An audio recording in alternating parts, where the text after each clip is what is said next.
You're listening to Ka-Pow, the pop culture podcast. Comics, television, movies, and more. If it impacts fan culture, we have something to say about it.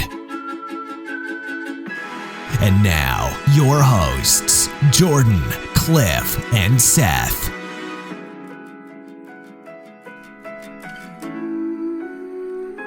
Happy Thanksgiving, everyone. Welcome to Ka-Pow, the Pop Culture Podcast. Very special episode. My name is Jordan Lowe.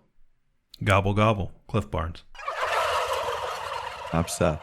Here at KPP, we love holidays.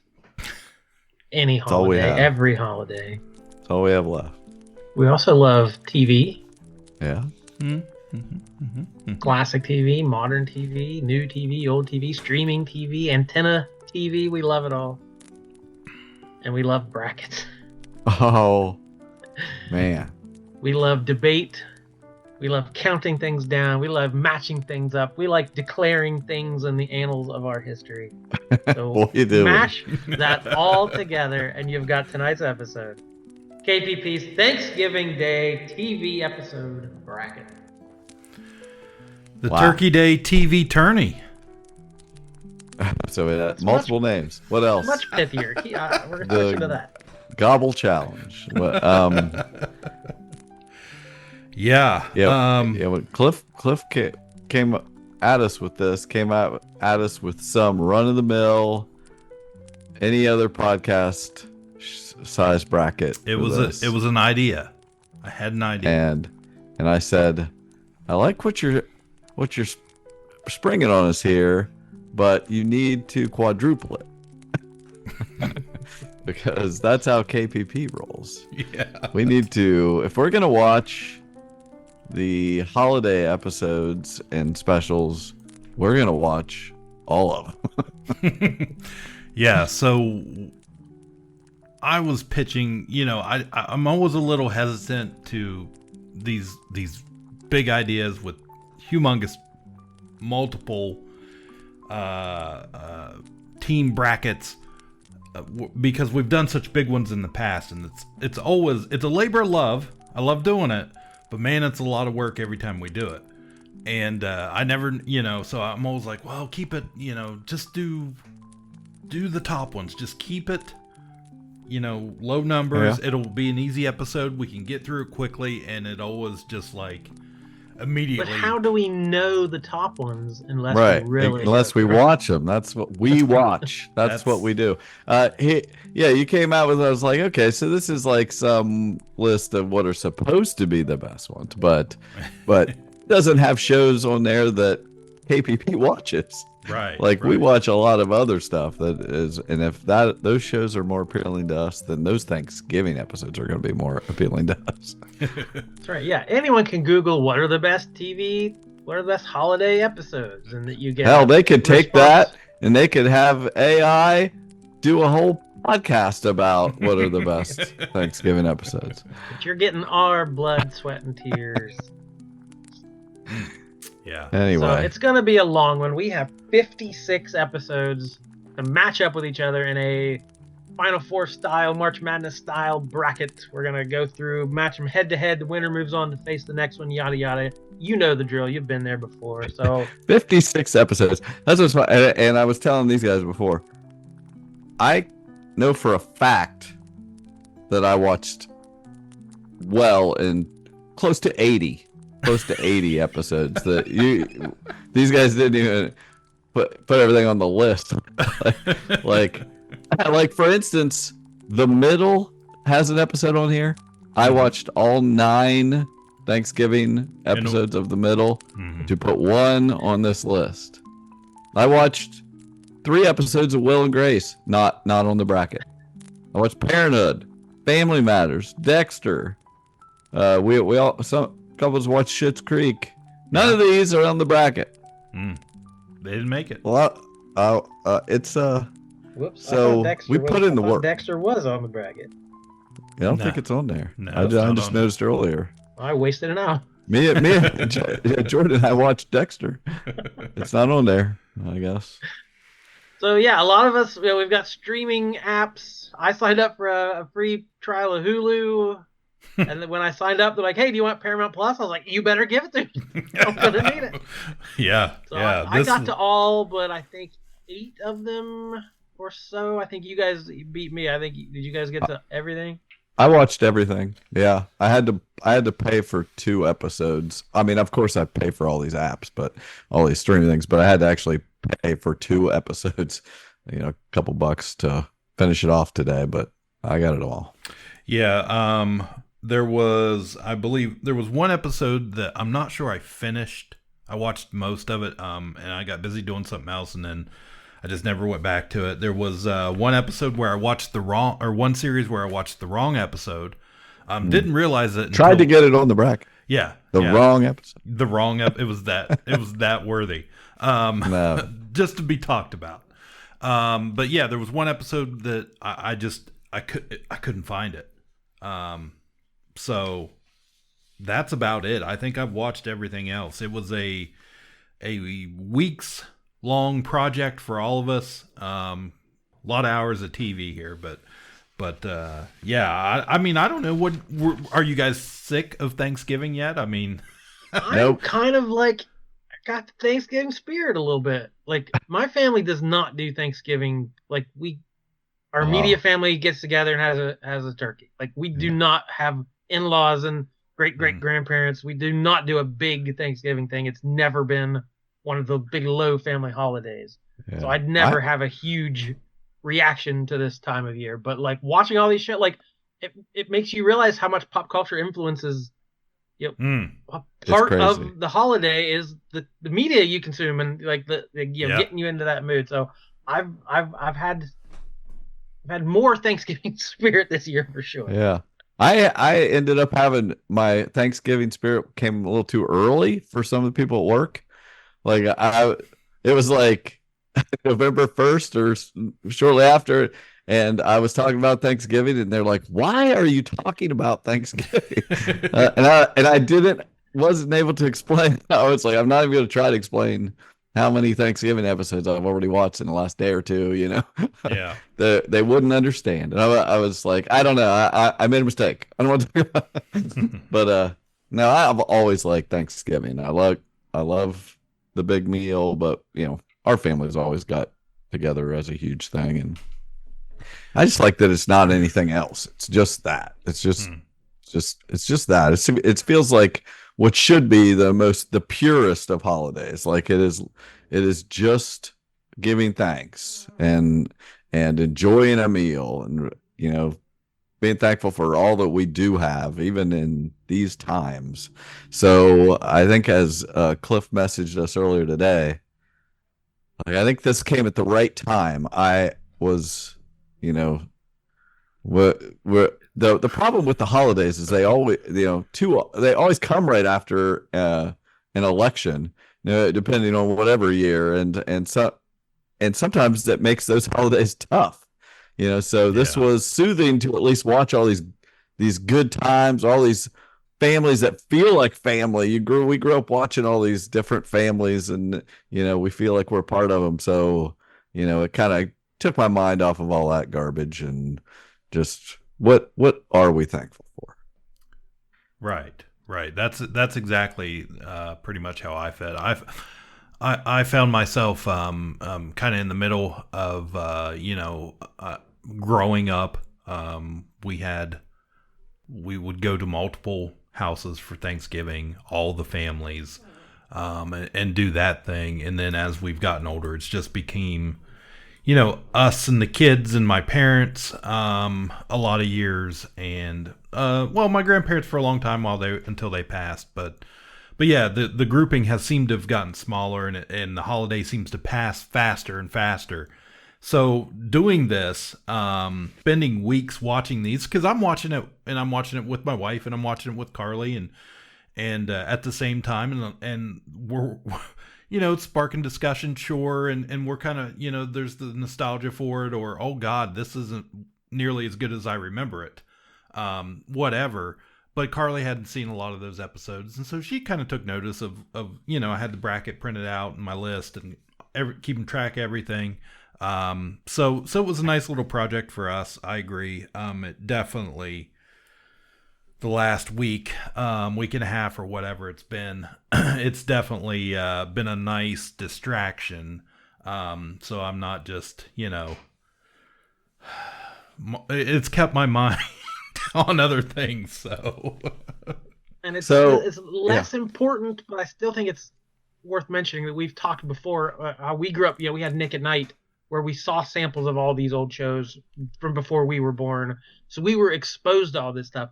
It took us 7 streaming services and some internet digging, and we had to watch some bootleg streams on some weird app that that's overseas or whatever to find some of these. So like the media landscape is so fractured. Like I said, Carly's not growing up watching these special. Like every year we would see the reruns of these shows, and they would air them, and like we oh yeah, that's that one.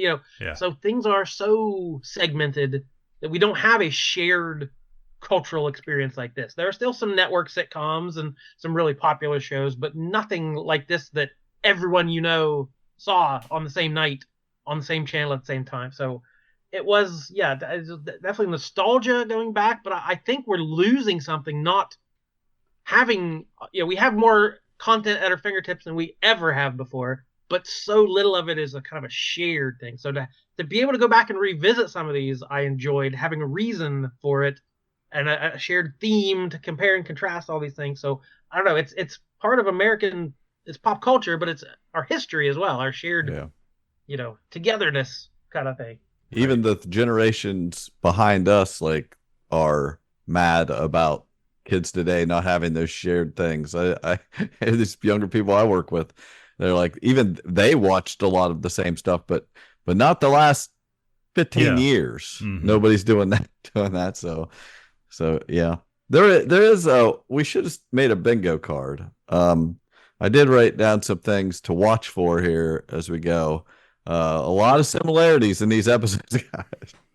So look for some of these on your bingo card. What episodes do they get out there and play some football with the fam? When do they just watch football? Who's watching football? Is the turkey frozen? Is that turkey frozen again? Oh. Or do they have to end up eating something alternative to the traditional family meal? Do we have to get groceries? Is there talk of the parade? Any involvement of the Thanksgiving Day parade? Is the turkey stuck on anyone in any way? and do we give grace? Say grace and give thanks. All of these appear multiple times in these episodes, and I wonder if they will appear at your Thanksgiving this year or have in the past. Have you ever had the turkey stuck on any part of you? Did you have some alone time with the turkey? I noticed several common themes in a lot of these episodes too. So yeah. So anyways, okay, so we're just gonna Which kind of part are we doing? So I'm just gonna I have our bracket pulled up here. I'm gonna start in the upper left hand corner. Okay, just give us that pairing. I don't want any spoilers on what we're doing until we get to it. So. Right. So our first matchup is going to be 8 is Enough. The episode was my submission.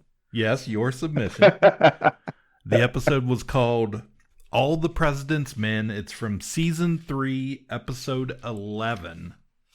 Yes. All about the Versus. What it's up against, or we talk about this first? Let's just talk about this. Let's talk about this one. Okay. So should we? Do we need to? How dumbed down do we need to make this? Do we need to explain where all these shows are? We'll feel it out. Obviously, this show was some of these. What I'm asking is, someone explain what this show is to me. I will gladly. I don't remember what year did you say it was? What year? Yeah, what years? Somebody look that up. But this is late 70s, early 80s. 78, 79. Yeah, this is Dick Van Patten was the dad, and the mom dies, and he has a new wife, Abby, and he had 8 kids, and eight is enough. The name of the show. That's where Are they all his kids, or I believe so. I believe they are all his kids. Okay. Because I knew the kids were calling the mom or the wife Abby by her first name. So yeah, I'm trying to pick up context clues because I've never seen a single. Now there's a ton of there's some rich stuff in this show. Like the original pilot episode, the oldest son, David, was played by Mark Hamill. Yeah. And two of the other kids were also switched after the first episode, but Mark Hamill was switched to another actor, and also Tommy was switched to Willie Ames, who went on to do other things. Yeah, and Dungeons and Dragons. Yeah. Was he Billy? And no, he was Hank the Ranger, I believe. And then one of the other girls was changed also. But that's the show. I mean, it's just about this family. It's just a total cluster. Costs a bunch, mostly 5 girls to 3 boys. There's one very young boy, Nicholas, who just kind of always doing his own thing and having to live with all these teenagers. And it was just a good family show at the time. And starting it, I didn't realize it was an hour. I assumed it was a half-hour sitcom, and it just kept going. I'm like, how long is it? So it was like one of those hour like dramedies, which we have still today. All right, yeah, this was late 70s because this was the whole point. Was he had written a letter to the. Did he write a letter to the enter contest? I don't remember. He wrote the school had them the kids write letters to a public figure. Oh, so he wrote the vice president and invited him. They never say. No, but it's Walter Mondale. Yeah, but they just can't call him the vice president. Well, it's funny. He accepted the invitation. I love that, and I love he's going around trying. It's too chaos around there. He can't get anybody's attention to let them know that the vice president's coming to dinner, which is it's ridiculous, but it's a good family. It's a good family show. I always remember enjoying watching that show. Yeah, so the vice president's coming over for dinner, so they send a representative from the vice president's office to make sure everything's in line and squared away. Yeah, beforehand, and like you said, it's chaos. But also, editor's note here: the Nancy Bradley was huge childhood crush. She was something. So the B story of it is the one sister wants a nose job because she feels her nose is too big or something. It made no right. It was stupid. Like had her sister that was like girls having the other sister had been like, hey, I need a nose job. I'd be like, yeah, okay, I can kind of see it. But this girl was like, Julie no, you picked the wrong one. Joni, Joni could use a nose job, but she did not. Elizabeth did not need a nose job. Right, she got dysmorphia, and the Republican grandparents come, and then she's willing. The grandma's going to pay for plastic surgery. Yeah, she's going to pay for it, which is amazing. And he's got some thoughts on the capital gains tax. That he didn't like that we weren't having young Ronnie Ronnie Reagan. Oh yeah. So in the end of it all, the vice president does not show up, and they end up having their Thanksgiving. I feel like that cost him the election later. It probably did. Definitely not making that TV. If they could have referred back to this episode and he'd shown up for Nicholas, huge bump. 3 points. Huge bump in my demographic. So I thought for the first time ever seeing this, I enjoyed it. I like the family stuff. I like the big family chaos where no one's listening to things are getting mixed up in the and then somebody from the outside is coming in and your family's chaotic, but somebody from the outside is like, this place is a mess. Like, hey buddy, watch it. It had a good Dick Van Patten was good. Yeah, he played a good dad. I think things are so different today. Like I said, this could have been a half-hour sitcom. There was so much extraneous stuff. Everything stuff from the 70s was so slowly paced and just. And like the Hey, man, the we're one just hanging brother out. that's trying to buy the car and all of that, and I was just like, what's happening right now? Like, he's gonna buy this car, put $50 down on $100. Yeah, you had to have. You couldn't just have an A and B. You needed a C and D plot. Right.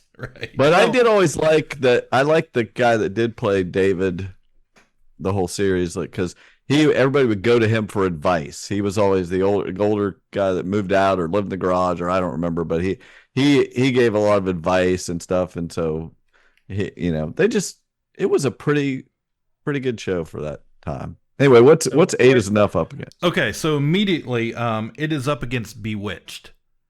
This right away. Right this away. Is the one you didn't watch. You watched the wrong episode. So this is the one. So we were supposed to watch Bewitched, an episode called Samantha's Thanksgiving to Remember, season 4, episode 12. Somehow I went to watch it online and I ended up watching season 4, episode 29, a majority of 2, which we're going to talk about that for a second because it was amazing. But the proper episode. It's gonna be long. The proper episode. We're talking about get your own bracket, Cliff. Yeah, get your own bracket of things I watch that aren't Thanksgiving. and so, anyways, the proper episode was the Thanksgiving episode. It is Samantha's aunt zaps them back to Pilgrim times. Yeah. They get accused of being witches. Darren lights a match to start a fire, and he's accused of being a witch or something or other. Yeah. Well, we actually watched the episode. Well, you guys talk about it then. I didn't. I couldn't find it streaming.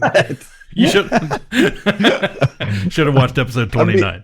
I'm the only one that watched it. Oh my god! It is on multiple streaming platforms, but only some of the seasons and only some of the episodes. Yeah. And some of the seasons. This was one that I did not watch until today because I had to pay 99 cents to watch it. So I watched a couple clips on YouTube. They were like 5-minute clips. I've seen like half the episode just from a couple clips I watched. Right. So I scoffed. I scoffed when Cliff thought I was going to pay another 99 cents to watch a non-Thanksgiving episode. Well, the one I watched was free, so it wouldn't have cost you. Okay. Anyway, So Bewitched, she was a witch who marries a mortal guy. Right. Yeah, Was he true. What was he, a pilot? What was his job? I don't know. That was I Dream of Jeannie. That was He was an astronaut. That's right. That was Larry Hagman. This guy's just like insurance salesman or something. Okay. I don't know. Yeah. And they have a kid. There was 2 Darrens. We have to mention there's 2. They replaced this guy halfway through, but this is the original Darren. This is the original guy. Yeah. They have Tabitha. Yeah, the daughter is Tabitha. Aunt Clara.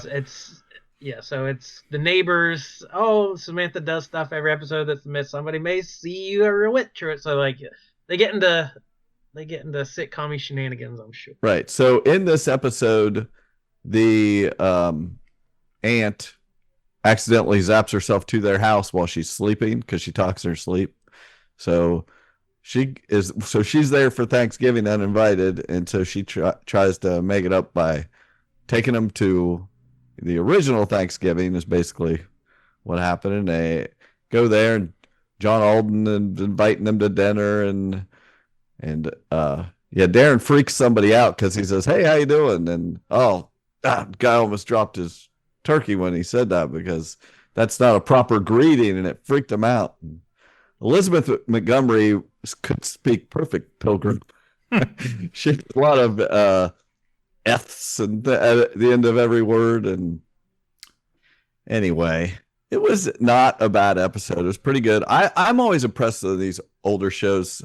It's like these people were good actors. Some of these sitcoms were a little tighter than some of the newer ones, and they had some quality components, like the neighbor, like you mentioned.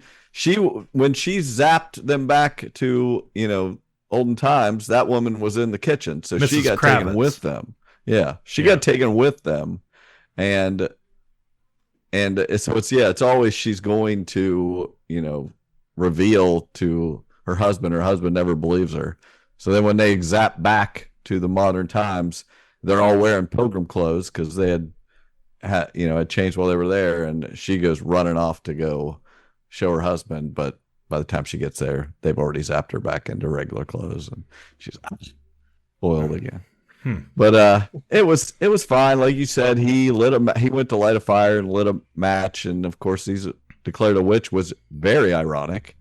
Yeah, because he's the only one that wasn't a witch, of the women in him, and so they had a whole court case, and the guy who was accusing him had to eventually drop the case because he could also strike the match and make fire, but it was the one that was they had to work in some more magic, so like he struck the match that was already burned, and Samantha made it light.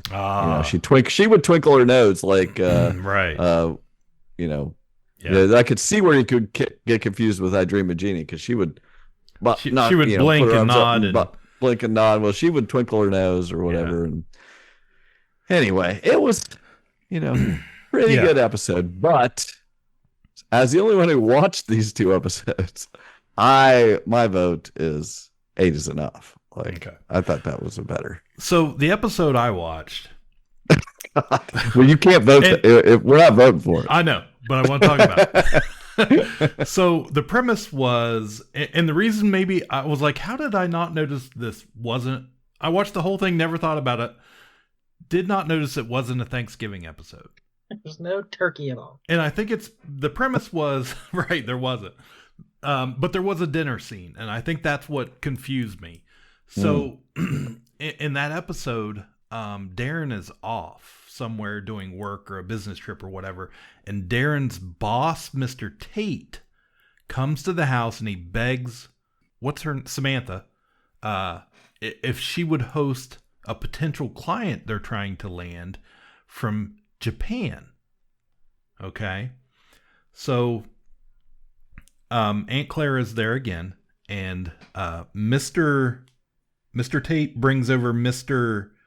Mishimoto, and of course they have used magic to make it Japanese like, and they've instead of setting the dinner table, they set the coffee table to eat, and there's pillows and stuff on, they sit on the floor, and Samantha and Aunt Clara are dressed as like geishas.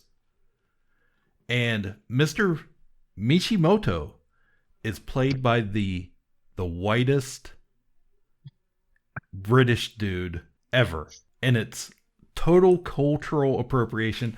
They make him up, and I mean, it's clearly a white dude, and they like kind of draw what looks like, or put fake eyebrows that kind of point downward, and he talks in this horrible accent, and they just make terrible jokes about language barrier and things like that. But it was wild. And eventually, with Mrs. Mishimoto gone, I tired of traveling and felt a great desire to return to my homeland. Have you ever been to Japan? Oh yes, I've spent a lot of time over Japan. Over Japan? Back in the days when I used to fly without any trouble. You used to fly? How very interesting. And then the whole time I'm like, I can't believe I'm even watching this on television. And then he's smitten with Aunt Clara, so he starts dating her. And then at the very end, she breaks it off with him. He goes to fly back to Japan, and they chase him down to the airport, and Samantha uses her magic to get him to notice one of the flight attendants, who is like an authentic Japanese woman, and beautiful woman. I was like, why is she Asian but he's not? It was nuts. I highly encourage you to, if you want to, I'm voting for that. Go for a ride. So okay, let's put it through. All right. Okay. 8 is enough. I was gonna suggest, I forgot at the beginning, we needed to nominate the most problematic episode Mm-hmm. and the least So problematic far, it's that episode. one, even though this is It's most not on problematic for not having any Thanksgiving in it. I like the Bewitched from what I saw. I like that Darren. Yeah, I assume he's normally the goofy husband, like, oh, Samantha, you can't do that. But he like immediately was like, we're in danger. We shouldn't be here. These people will hang witches. So he like Right. he went into protective mode and he was trying to do things.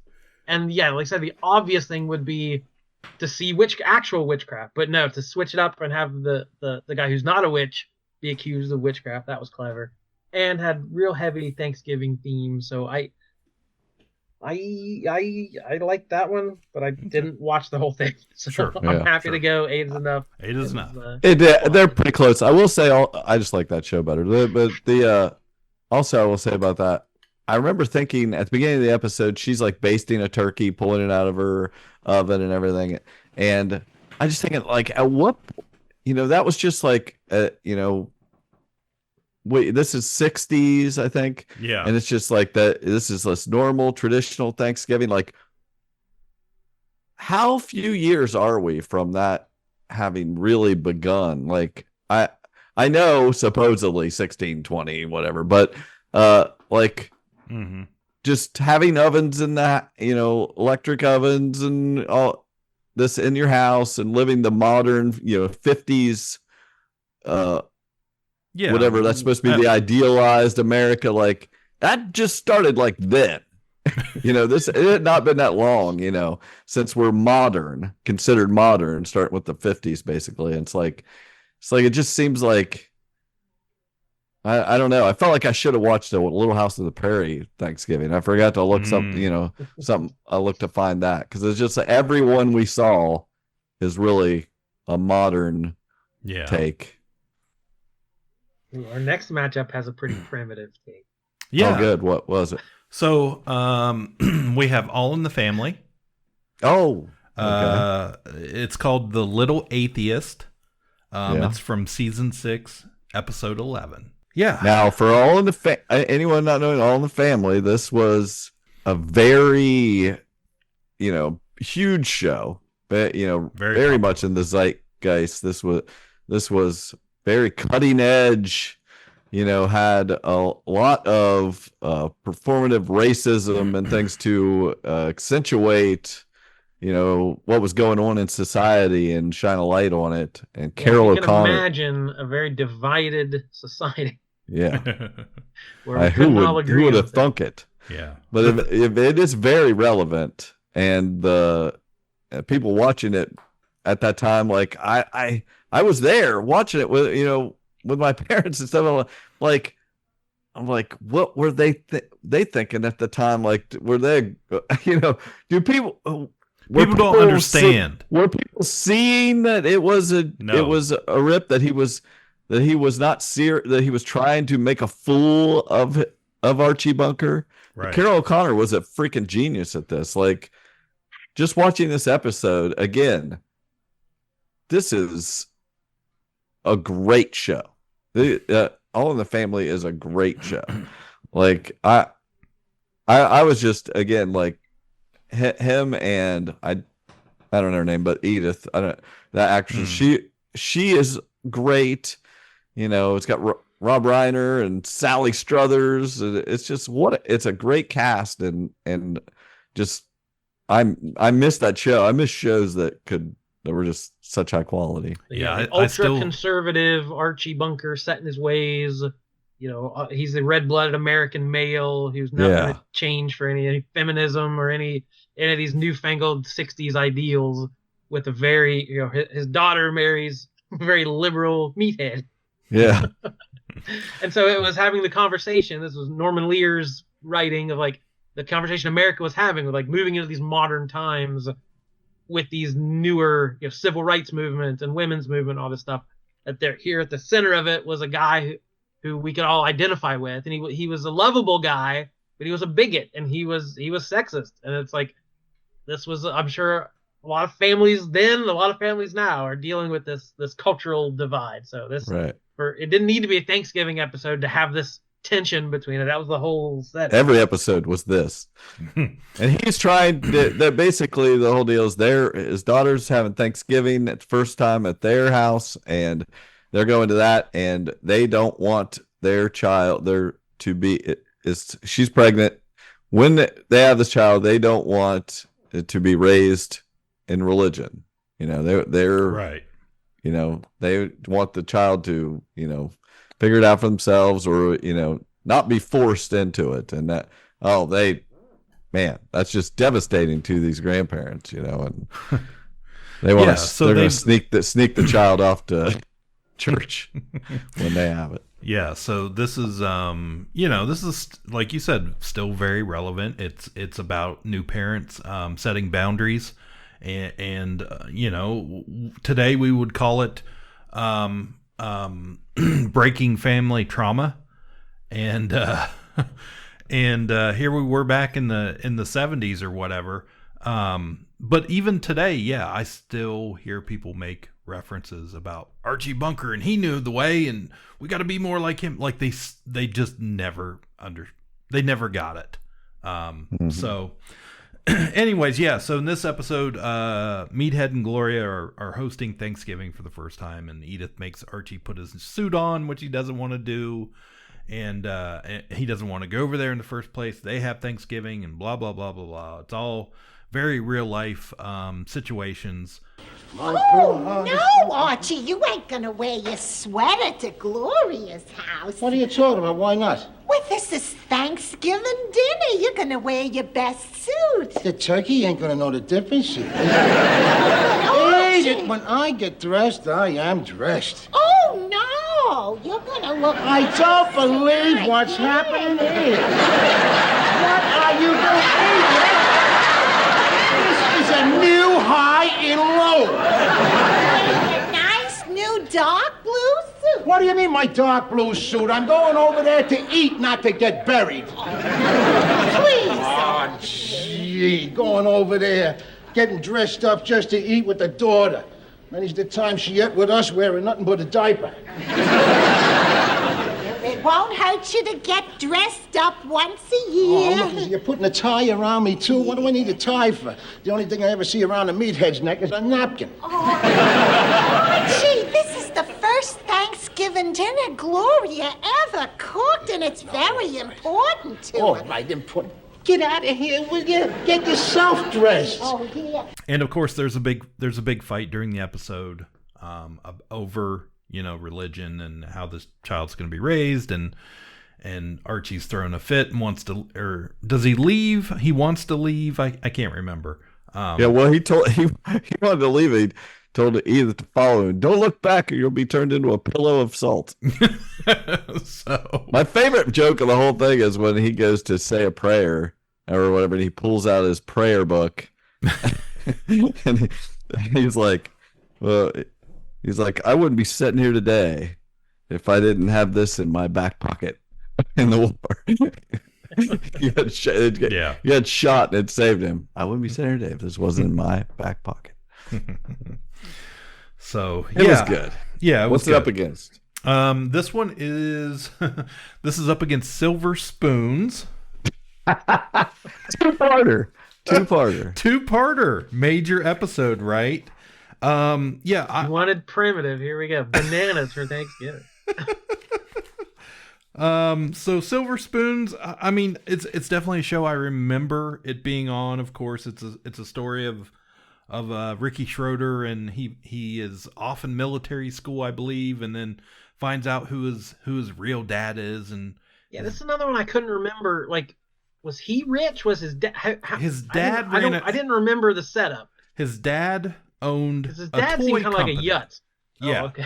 He owned a toy company. I like that. The dad is hilarious. I'm not having any of that. I'm saying he didn't seem like a millionaire. No. He wasn't. He's not stuffy. He's like an everyday guy. Yeah, he's a very fun character. Cracks a lot of jokes. This is called Voyage of the Darned. It's from season 3. It's episodes 7 and 8, as we said. So it's kind of a Richie Rich story. A young kid. Now, originally, his friend was it's super Richie Rich. Like at the time, we had a Richie Rich cartoon on also, right. And comic books and stuff. I was like, this kid is Richie Rich, but his friend on the earlier episodes I thought was Jason Bateman, and then it At this time, it was Alfonso Ribeiro. Yeah. It's like, this is when he was on like the Pepsi commercials and stuff with Michael Jackson and always dancing. Yeah. So, Alfonso, his character, Ricky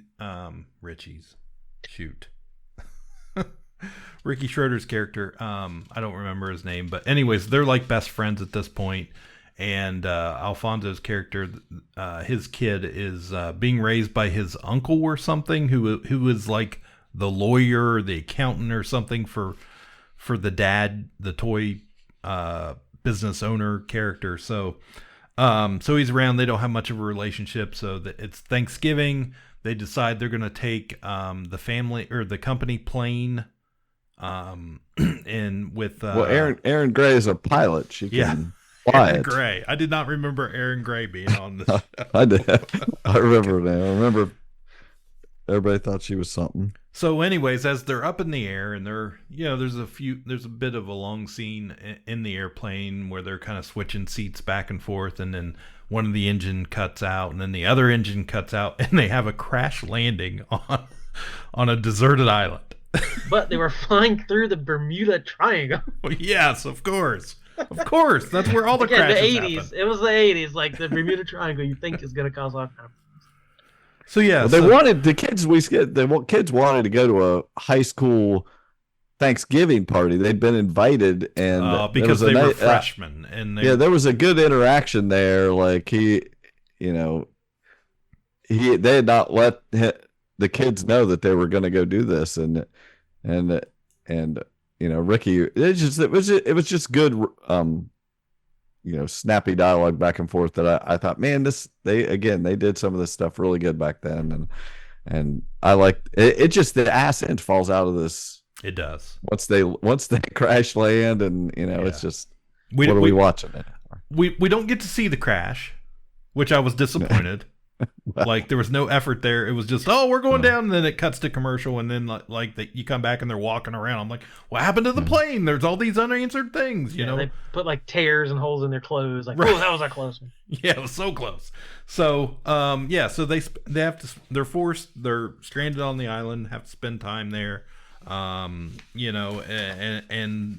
as they're starting to bicker and fight more and more, a hurricane suddenly is coming, right? And Alfonso's he ran off into the wilderness or something, so his uncle goes and runs after him, and then it turns out everybody's okay. They got into the hut with the grass door. It saved them from the hurricane. Yes. So it's silly. So in the end, yes, they're eating bananas and things like that, and it's very Gilligan's Island. And some sort of ship sails by and is able to rescue them. So, yeah, that's about all I thought about that. This might have been my least favorite of all these I watched. It was just so broad. The humor was so on the nose. And again, it's 80s. I give it some leeway, but like the jokes were so hammy, sitcom-y. And I said, it made no sense. I was not into it. I know I watched some of these. I know I had familiarity. I've watched this as a kid, but I've not watched it since then, and I don't have any nostalgia for it. Yeah. So this one couldn't wait for it to be over. I agree. I did not, when I put it on there, I didn't realize it was 2 episodes, which then I regretted, but I was already so far into it, it didn't matter. Yep. I watched the show as a kid. I don't remember a lot about it. I was pretty young. Other than I thought it was really cool that, surprise, surprise, he had all these toys. Yeah. And that's what I remember about it. So, felt like the movie The Toy. It always reminded me of The Toy. Yeah. So, anyway, it's not close. All in the Family. Yep. Okay. All right. Our next matchup is going to be The Love Boat. Guys, shiny and new. Were you a big Love Boat fan? Was that a show you guys watched? I watched a lot of Love Boat. Did you? That was it was paired with this, what was actually the same show, Fantasy Island. Okay, I remember that. I think Fantasy Island, did it come on after? I don't know, but I know that they were the same show because you would watch and there would be like 3 different stories going on. People would come there and basically everything would get fixed for them. Whatever was wrong, they came there and it got fixed. Right. Which I thought that's a decent setup. This is the first one of these I've ever seen. I've never seen one in my life. But watching it, I'm thinking I can see why this has gotten remade and there are similar shows because you have a main cast, but then every week you can bring in new people, guest stars. So guest stars have are different, crazy. have a lot of different plot lines. Whatever's going on in their life, you don't have to have you don't have to try too hard to bring drama into the show. So it makes sense. It's a good concept. Yeah. It lasted a long time on television. Yeah. Oh my gosh. I don't think we watched much of it. I remember I've seen parts of episodes. I know that. I remember the song always coming on like after a show we watched. So. I still sing a song here and there. Yes, it had a really good intro. But this is Thanksgiving Cruise the Best of Friends, season 6, episode 9. So this is pretty far into the run, season 6. But this has 3 parts or 3 different stories. I was so confused by this. Yeah, it took a minute. So a man running away with a little boy, like trying to hide from the law. I'm like, what is happening? So it didn't help that the story with the cast was weak, but you're going to run into that on these Thanksgiving episodes. Like they have to distill things down to some stupid thing to make it tie into Thanksgiving. Yeah. So the cast. The other story of the fiance, the newlywed, or the guy in the wheelchair, Lauren Green. Yeah. That was a solid story. The other one is like a little boy with his stepfather, but they never really established it. It's like, come on, BJ, stay quiet. We gotta hide in the. It's like, who are you? Why do you have this kid? Yeah. And there's some universe where BJ ended up being on the Righteous Gemstones. I'm pretty sure that was him as a kid, but regardless, yeah. So the story involving the crew was super lame. It's just everybody's in a fight. Everybody's mad at everybody. It's highly manufactured. They were all tropes anyway, but like the doctor was always a womanizer. So this comes up and they joke a little too hard with him about it. He looks like the nerdiest dude ever. Well, no, he was suave on that show. The doctor got all the ladies. And Isaac. In those white shorts. Yeah. Those high white. You got the high tube socks. You got to have the tube socks up. That was the style back then.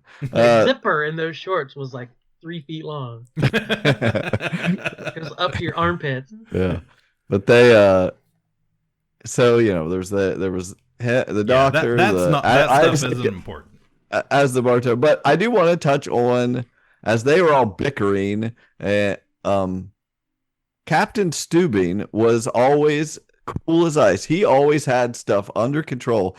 And I felt like they did exhibit that in this episode. Like his daughter is starting to get mad at something to him, and he's like, "Hey, not us. We're not doing this." And then he gives her 2 of the most awkward kisses right on the lips. He puts on the lips, and I thought that was awkward. And he's like, "No, not a little one." And he goes back in for a bigger one. And I was like, "This is what I was looking for." So that was totally crazy.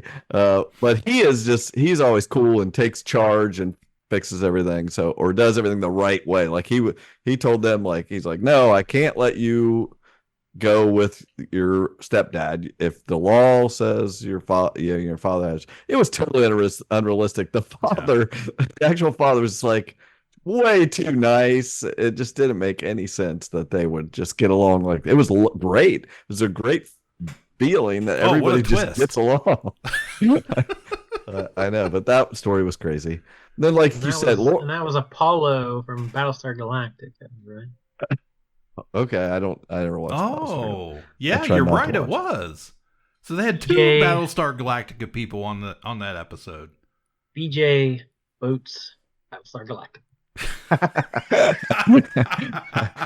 Well, the other story was Lauren Green and his wife are there with their daughter, and she's introducing her, Fiance. her fiance, and he's in a wheelchair, and they don't know, and they thought, oh, you get in a skateboard accident? Yeah, a long time ago, and they realize he's crippled, and they don't like it, and they end up, he talks to the guy and basically convinces the guy that he's not good enough for his daughter because of this, and the guy even starts to feel like that. The daughter, everyone recognized her, right? Yeah, but I don't know where from. She's Bruce Dern's wife from The Burbs. Oh my No god! Caroline. I wish you guys could see the gasp from both of them. I did the same thing when I was watching. I was like, "She's good looking. Why am I equating her with?" I was like, "Oh my gosh, it's the hot wife." Anyway, no tan line. Nope. But anyway, they end up, of course. It was a great moment when Lauren Green's wife says, if that was us, would you have not married me? And obviously, so it gives them perspective. And everything works out fine there. Yeah. Ultimately, they have to realize what they're thankful for, all of the crew and everything, and that it's not all about finding fault. And yeah, that was a good moment sitting around the table where the crew said, oh, you really had my back at this one point. So, like, again, I'm not having that backstory to all these episodes. Like, it was new to me, but it's like it felt authentic for these people who've been in the same boat, quote unquote, for six seasons. For a long time. And that's something that, even to this day happens on in the cruise industry, is they have like a captain's table at dinner, and different people get to dine with the captain. So and the crew, and so it was. That was everything I thought. I was like, this feels like it was back when cruising was like ultra exclusive and classy and a newer experience. Very for new. The jet setting wealthy rather than whatever it is now. Right. Floating dinner buffets. Right. I should have looked and seen if there was a Fantasy Island Thanksgiving episode. I didn't. I just imagine.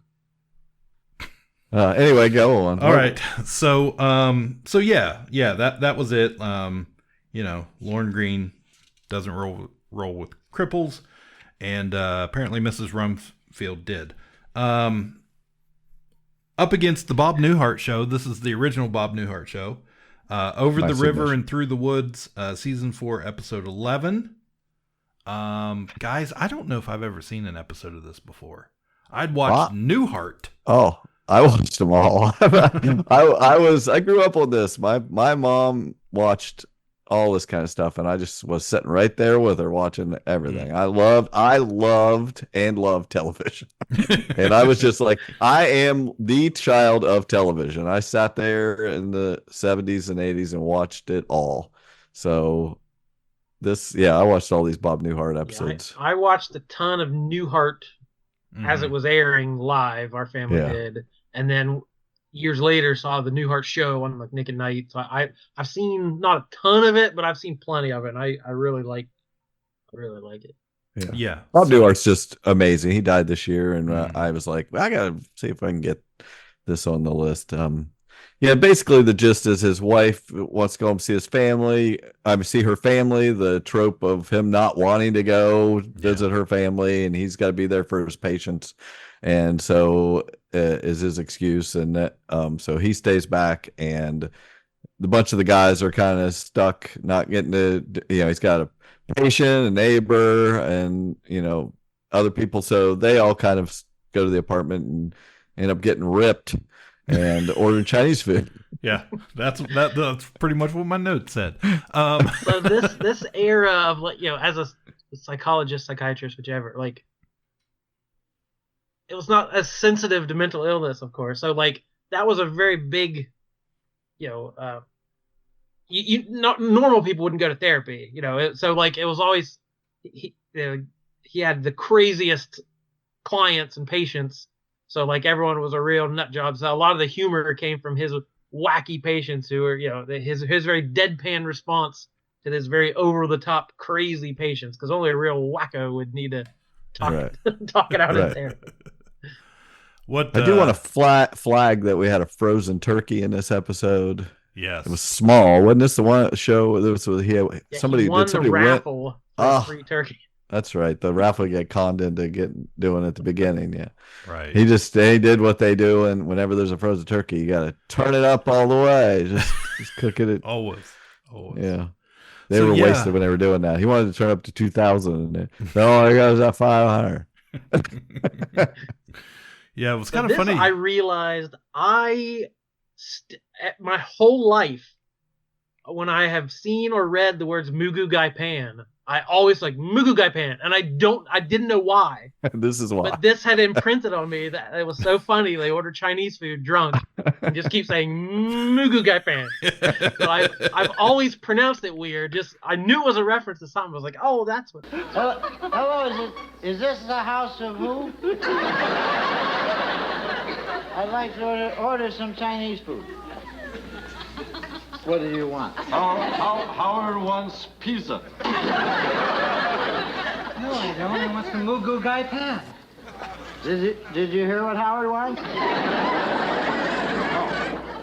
Mugu Gai Pan.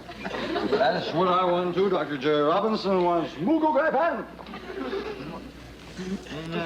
And more Mugu. You was just that all. He said Mugu Goo Goo. He said Goo Goo Goo Goo. That's right. You said Mugu Goo Goo. Maybe I'm ordering Chinese baby food.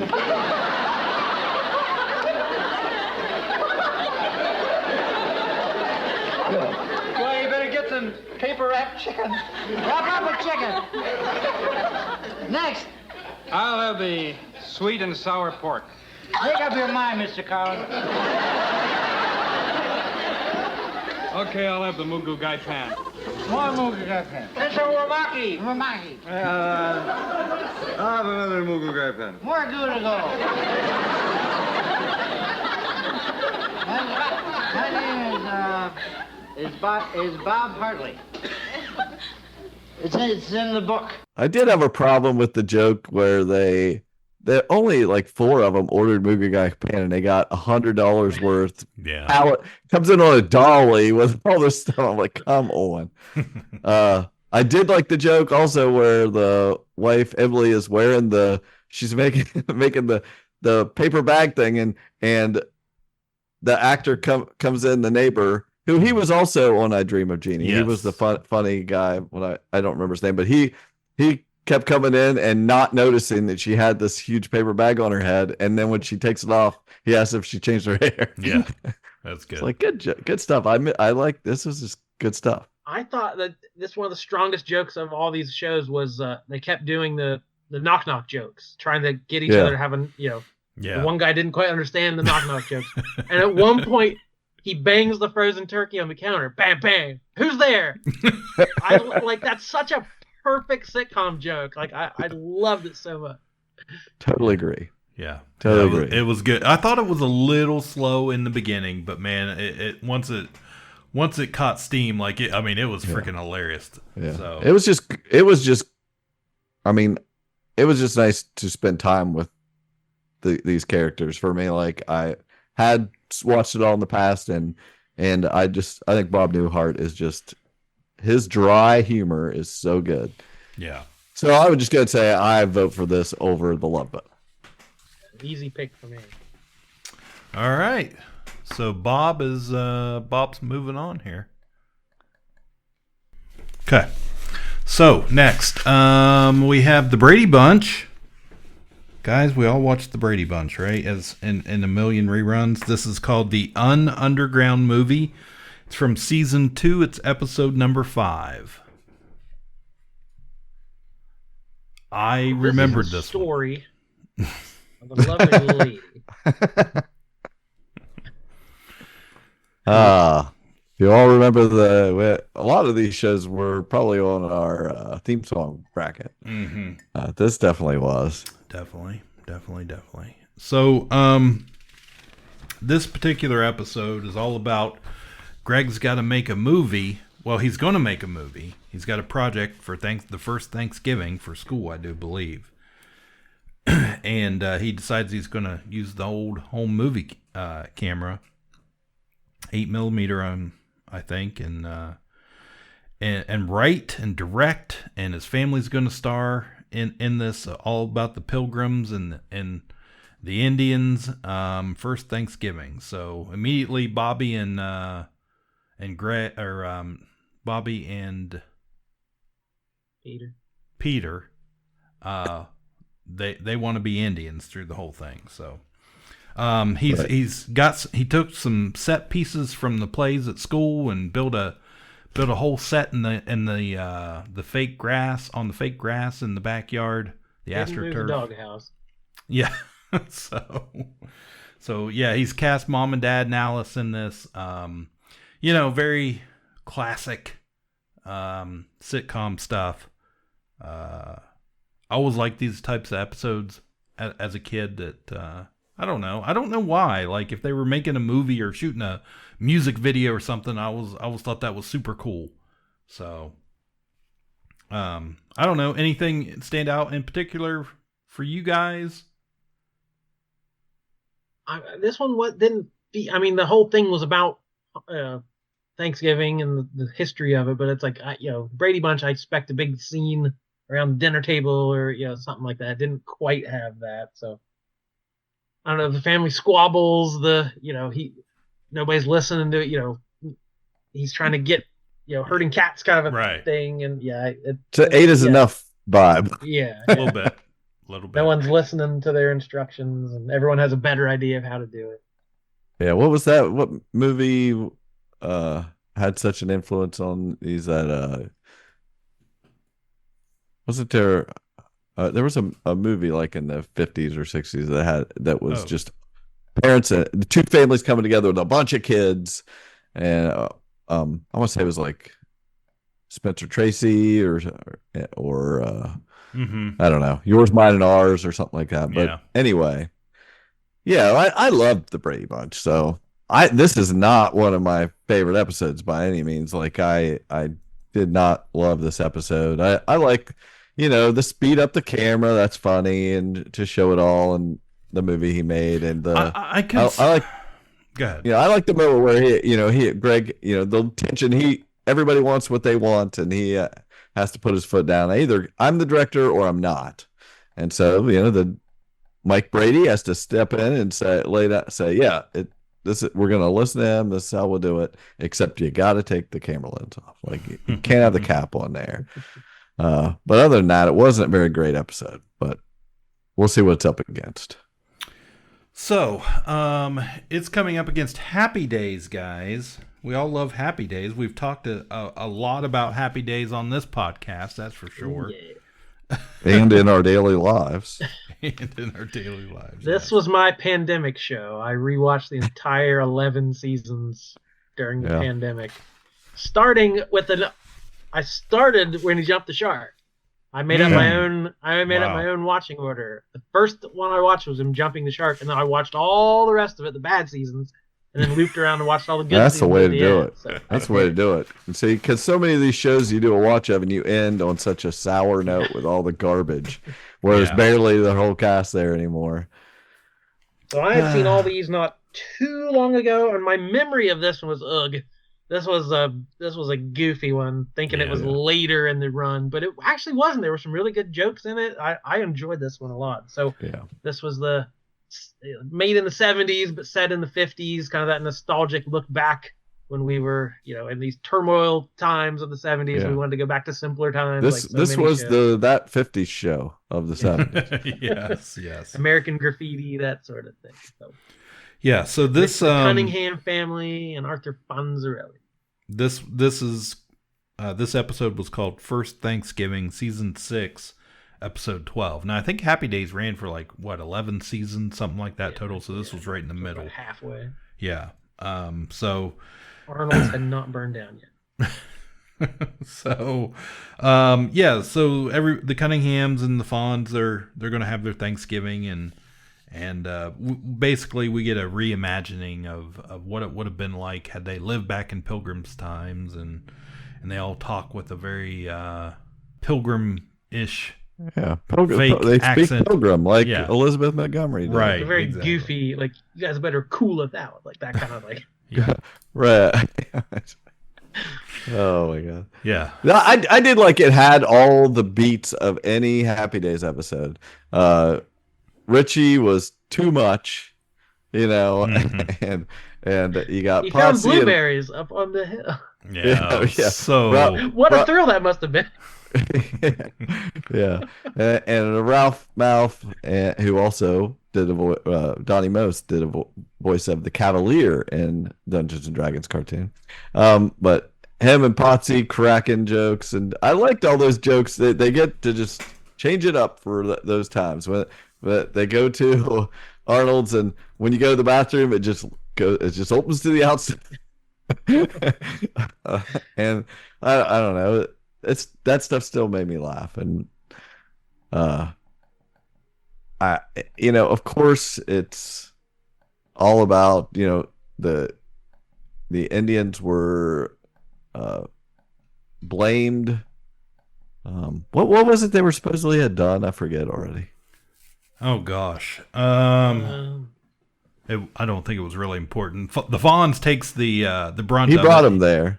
Yeah, and they put him in the stocks for it. I remember that. The stocks are just in there inside Arnold's. Inside. Whatever it was called in olden times, and he just gets in it. But yeah, it's just us learning a lesson to don't because they're saying, oh, those savages might have us for dinner, and then when they come to dinner, it's like, oh, we thought you might have us for dinner. No, they have Kazuga for dinner. Yeah, Kazuga.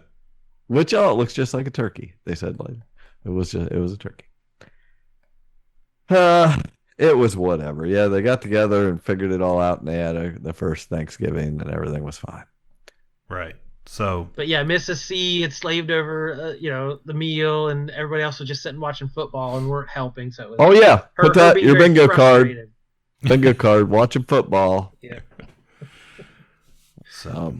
Okay. So they learn a lesson about tolerance, and then the family learns a lesson in the present day, which is the past. About not taking Mrs. E for granted. And just that sentence is why it gets my vote. So not the best episode of Happy Days versus not the best episode of the Brady Bunch. I would lean Happy Days any days. Yeah. I agree. It was Happy Days for me too. So okay. Next matchup. Rolling through it now. Cheers. This was Cheers. Yeah. Cheers. When you first mentioned this bracket, I thought, what are some Thanksgiving episodes? And I thought of two. This was one of the two I immediately thought of. That final scene is just embedded in my head as a Thanksgiving scene. Yeah. That was a huge. Cheers was one of the biggest shows. Of its time, it probably was the biggest show. Thursday night, 9:00, I believe, like must-see TV. Everybody watched it. I remember going to Kings Island the last season of Cheers and buying a Cheers Last Call hat. Just like I was invested. But of course, set in a bar in Boston. What a theme song! The people who work at the bar and the people who frequent the bar. Did you guys skip these intros? I watched the intros. No, I watched it. Yeah. I wanted the full experience. Yeah, I totally watched it. Yeah, Jordan, I totally agree. Just so we know, listeners know, this is called Thanksgiving Orphans. It's from season 5, episode 9.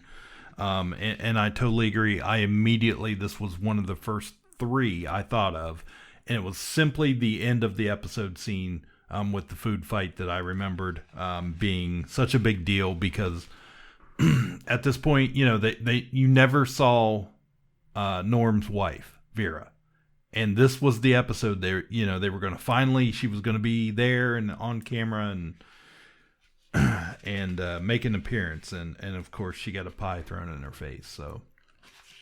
So yeah, this episode, it's exactly what it sounds like. Thanksgiving Orphans. Everybody's just like the Newhart show. Yeah, their plans fall through, and for whatever reason, they all decide to go over to Carla's new house for Thanksgiving and have a meal.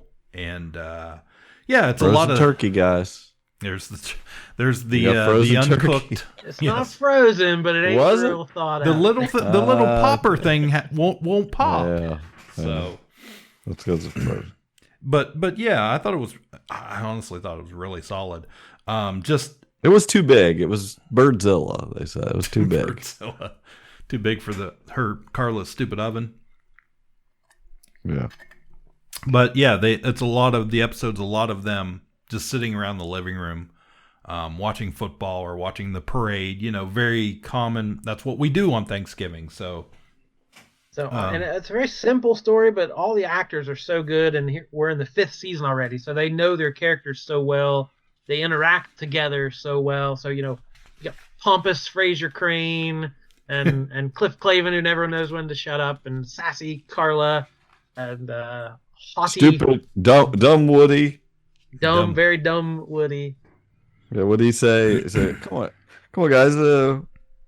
This is my first Thanksgiving away from home. I mean, unless you count last year. Right.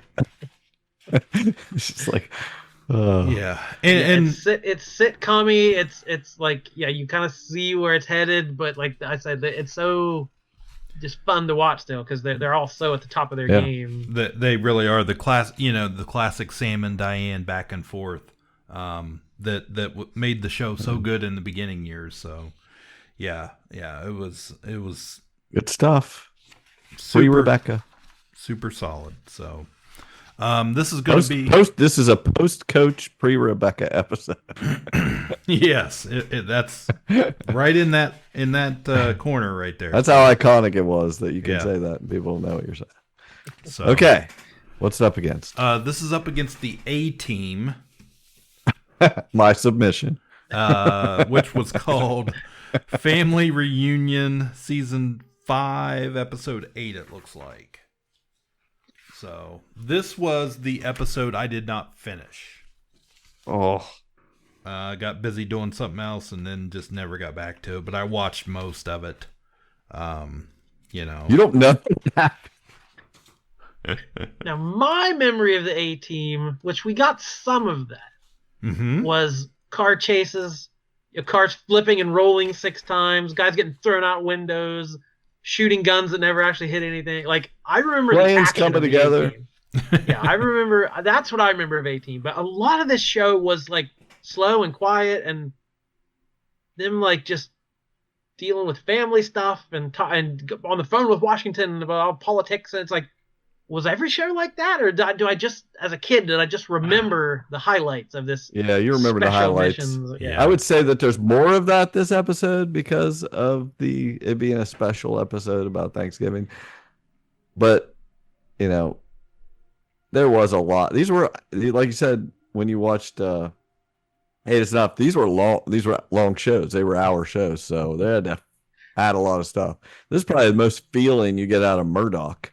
Like he has to stop being wacky and really having to deal with what he's going to do in this situation where we're finding this guy is dying and claims to be Face's father who he's been looking for, and isn't it, and does he tell him or not, because the guy told him not to tell him till he could, and then the guy freaking dies and now he's in trouble because he didn't tell him, and it's like, this is come on. His face gonna hit on his sister. Yeah, exactly. When are we gonna stop this before there's like a Captain Steubing going on here?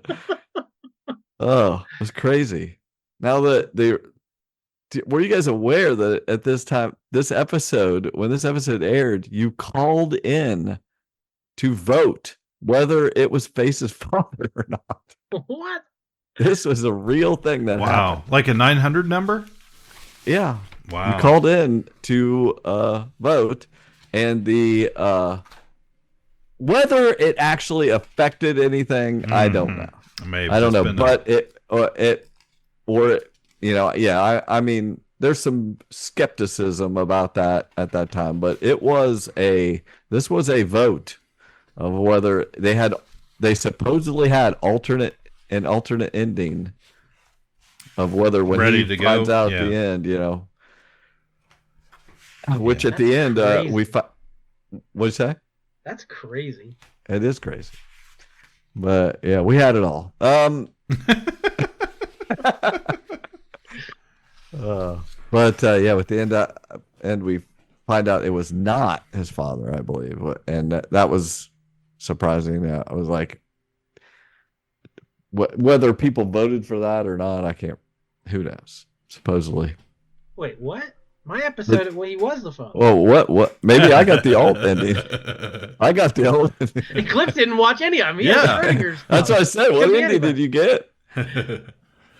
So, yeah, I don't know. I don't have much else on this. Go ahead, Jordan. I have no memory of that fifth guy. The other member of the team. Fifth guy? Who you talking the about? Latino guy. Oh, I don't even remember. Was he? Maybe he wasn't in my alt episode. Look at the. Let me see the.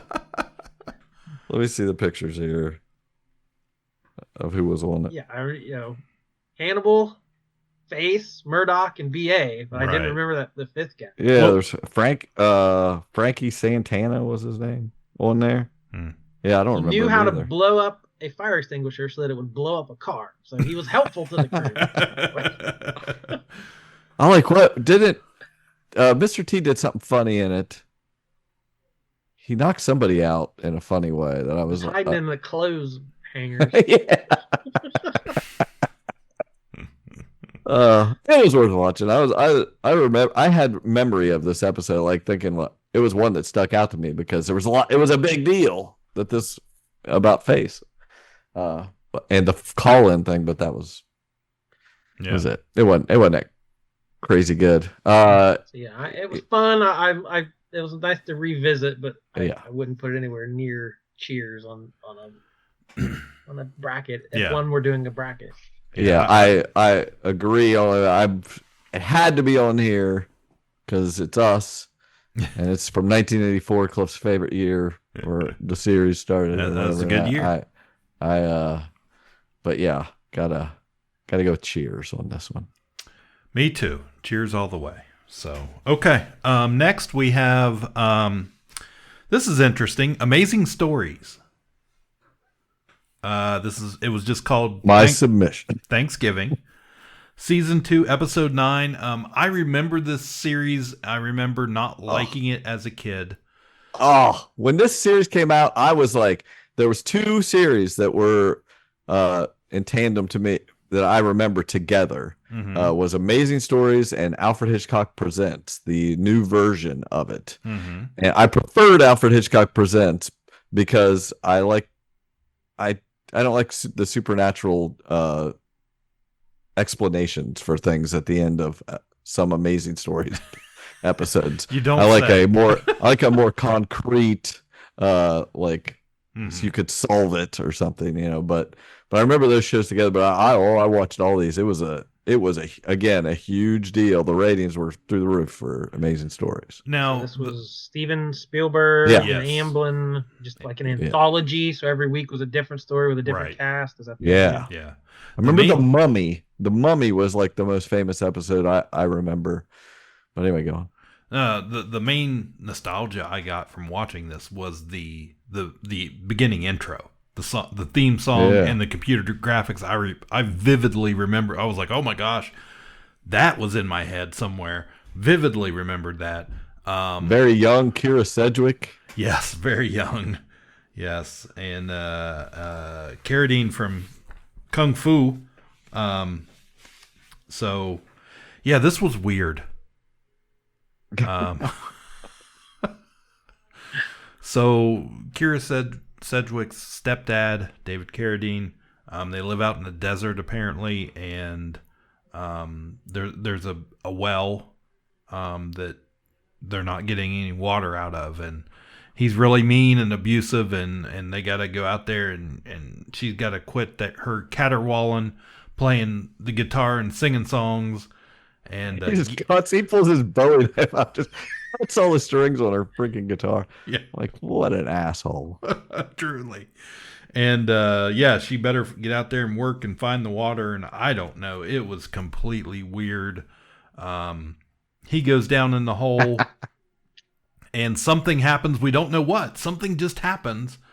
And then suddenly they're pulling up gold trinkets and stuff with notes and which I couldn't read because it was backwards because I watched it on Daily Motion. Yeah, we had to bootleg this one and the transfer, all the words on the screen were backwards. So it was definitely a foreign language. I loved it. I thought this was great. The first note that came up, I thought it was just like in some alien language or something. Too. But then later I realized, oh yeah, this is backwards. And they were like, I think they were saying what was on the note. Yeah. So, go ahead, Jordan. I thought this was great. I know I've seen some amazing stories back in the day, but I didn't have any memory of this one.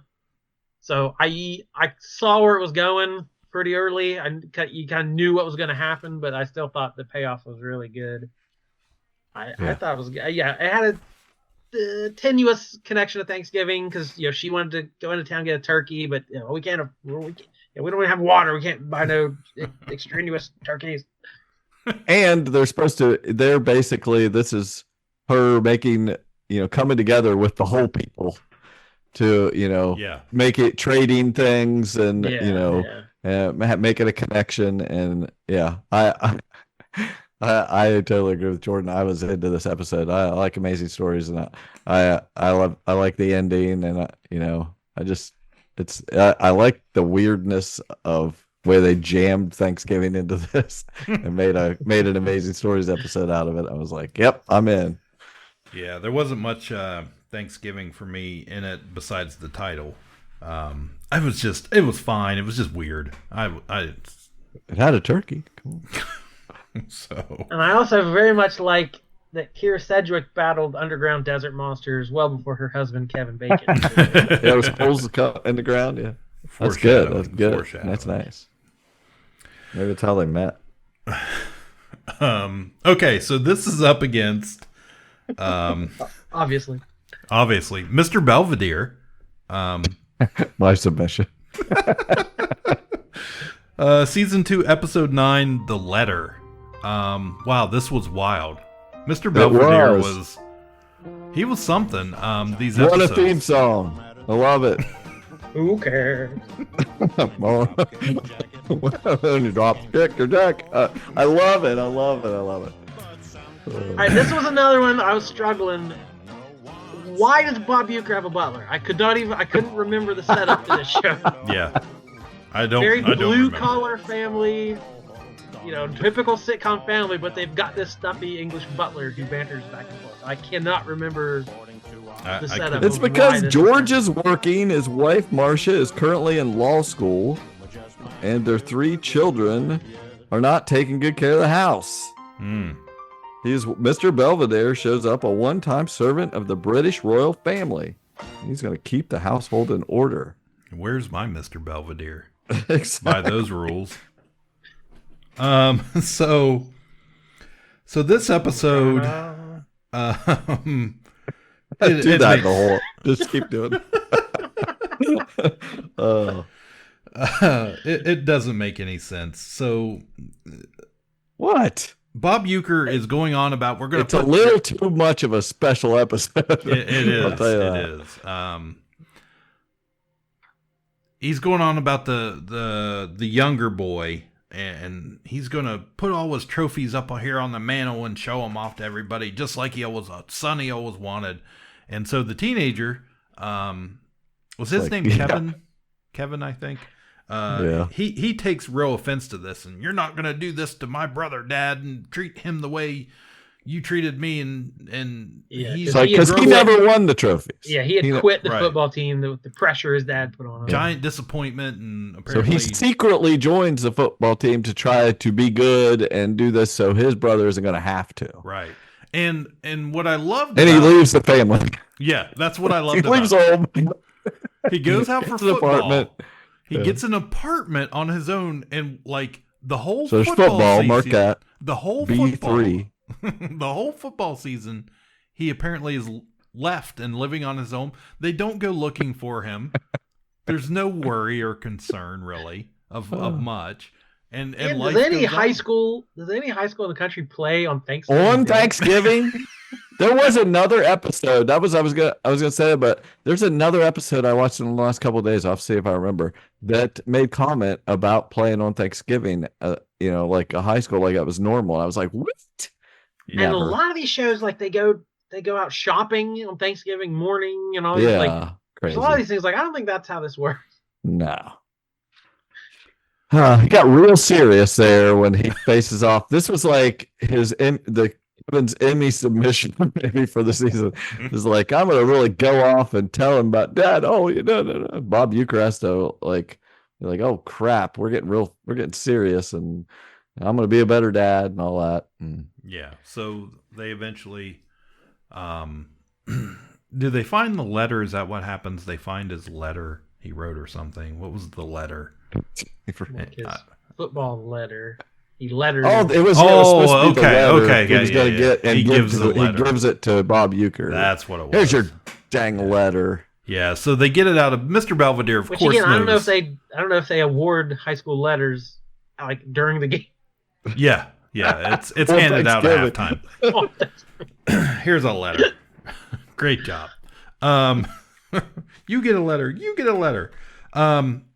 Yeah, so somehow Mr. Belvedere knows the entire time, and I guess the premise is that he's somehow keeping watch or something over his cockroach infested apartment with the sex worker next door, and the family finds out. They have to go to Kevin's apartment, or they end up going to the game. Then they meet him at the apartment, and there's all the drama and everything. No one's spared. Everything is resolved, and he gives the letter at the end tries to give it to his dad, to make him proud or whatever. So I don't know. It was just Mr. Belvedere. Like every episode that I remember was a special episode. I was talking to my wife about this. I remember the first one that always comes to mind is when the little kid's friend has AIDS. Oh. And they're all afraid of him. Everybody's afraid of the kid with AIDS because at that point nobody, everybody was scared of it and didn't know anything. So, but yeah, I don't know. What do you guys think? This was this? Oh, this first is Amazing Stories. This is the first. This is the closest one yet, and I got to go Amazing Stories. Like, I love this is a better theme song with it, but. Yeah. Just theme song alone. I'm going Mr. Belvedere. I respect that. It's a great theme song. We've already done that, bracket. It's decided.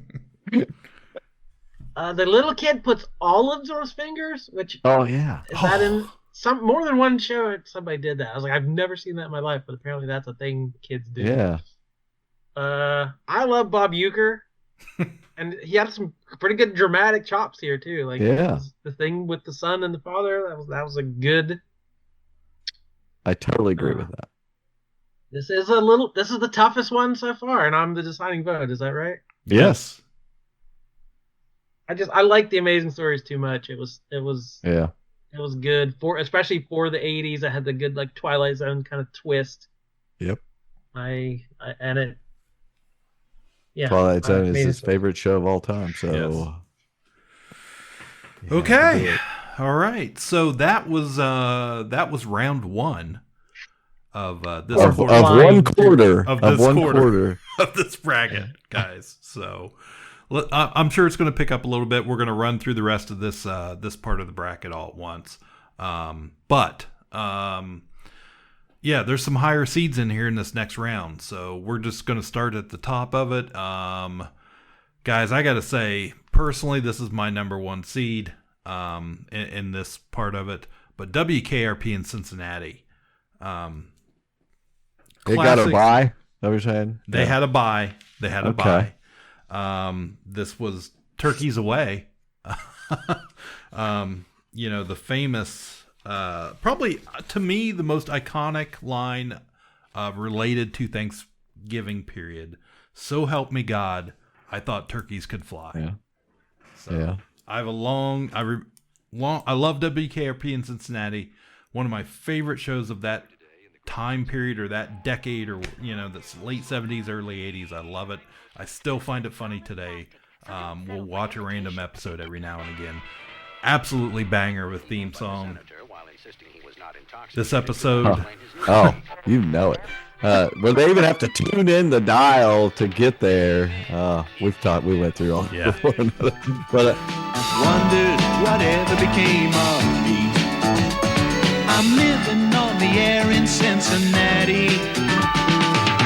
Cincinnati, WKRP. What's it up against then? So this is up against 8. 8 is enough. Okay, I say we do you want to go talk too about deep. this one a little bit? I don't know if we want to go too deep yet. I feel like it's an easy knockoff. Let's wait till we get some more. I agree totally. You got to go. This is going to be 8 is enough for me. Save a little juice here. You don't agree, or are you guys locked up on my screen? No, you locked us up. What? What did you let's say? not talk about it. It's because it's such an easy pick, and then you pick the opposite of. Oh, sorry. Yeah, I just think it's got a lot of juice. Let's just skip. It beats 8 is enough and move on. Oh, okay. I'm with you. Jordan, do you agree? Well, I just want to say that I said there were two things that came to mind. It was Cheers and WKRP were the first two most iconic. I'm no problem with this being at number 1 seed. Sure. Yeah. Okay. Next one down is going to be All in the Family versus Bob Newhart. I've watched a lot more Newhart than I have All in the Family. Okay. But they're both iconic sitcoms. I would lean Newhart just for my own personal. I just thought it was funnier. I laughed multiple times with Newhart. All in the Family is more of a thinker. Yeah. I just to jump in and do the counter to that, so Cliff can do the tiebreaker here. I liked both of these, but All in the Family is iconic, and I thought this was a pretty good example for a later episode. But I just think Carol O'Connor was a genius at this character, and I thought he did a great job for what was the Thanksgiving episode. I mean, it was still solid of him doing what he does. So I would vote All in the Family. Okay. Yeah, I liked them both too, obviously. My gut says Newhart, just because I did laugh a lot during this episode. I'd never seen it before. And I just thought it was one of the more fun episodes I had watched. What if we listen to the theme songs? Which I sat and listened to. I'd love that All in the Family theme song, like even the nostalgia for fake Better Days and that, and well, it was I funny. hate to see it go. Carly watched this one.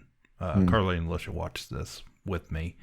And I turned it on, and immediately she was like, "What in the world is this? Is this the show? Is this the song? Why are they singing terribly that way?" Like she, that show. That's so funny. Like, it's because she doesn't have any. No, she had no idea it existed. Yeah, nothing to no perspective, and that theme song like almost makes me, emotional, hearing that takes me so far back, and just what it's all about and everything, like, yeah, and them singing it, and they would re-sing it every year.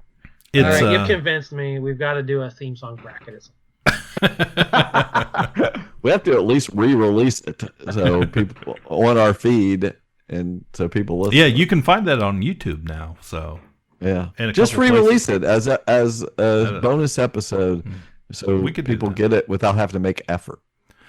Anyway, but that's gone now. So yeah, Bob Newhart. 2 very good episodes. Tough matchup. So Mugu Gape. Okay, so we have Happy Days versus Cheers. Yeah, I'm Cheers. I'm the only one who would defend Happy Days, but I'll still vote for Cheers. I love Happy Days. I'm a huge Happy Days guy. I was watching those mostly with you during the pandemic, and we talked about a lot of it. I remember that. I remember our updates, and I really love Happy Days. Like, what a cast and show. These particular episodes. And this is like one of the best examples of Cheers episode versus not the best example of a Happy Days. That's true. That's true. Right. Still, it's close, but I We're going cheers. Okay. Last one of this round is going to be Amazing Stories versus the other bye, which was Family Ties. And okay. Yeah. So Family Ties was, I'm looking for the title of the episode. I believe it was No Nukes. No Nukes. I didn't watch Family Ties much as a kid, so I had no memory of this this particular that episode. makes me boil. Yeah, I mean, you know, we just for whatever reason didn't. I'd watch. It was some No Nukes is Good Nukes, I believe is the title. Okay. So this is season 1. Yeah.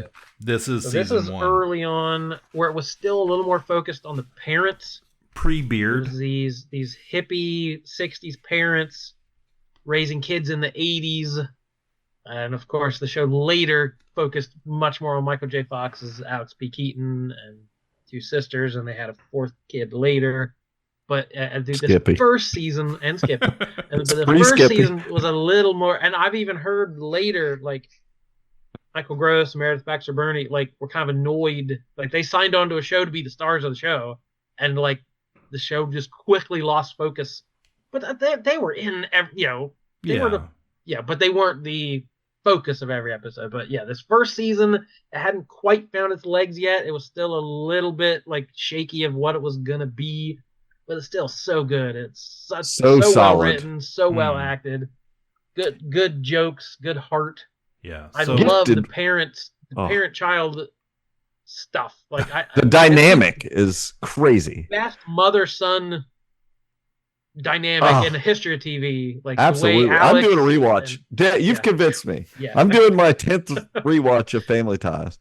And yeah, he's the silly dad who, like, gets into stuff and goes off on tangents, and she's the more serious parent who has all the drama and stuff. But they're still they both can deliver a joke like nobody. They both can have real drama. So I love this show. I said the first season's not the greatest, but it's a pretty solid episode. We get arrested on Thanksgiving for protesting against nuclear weapons. Yeah, so their morals won't let them sign a paper to get out of jail early to say that they won't protest again.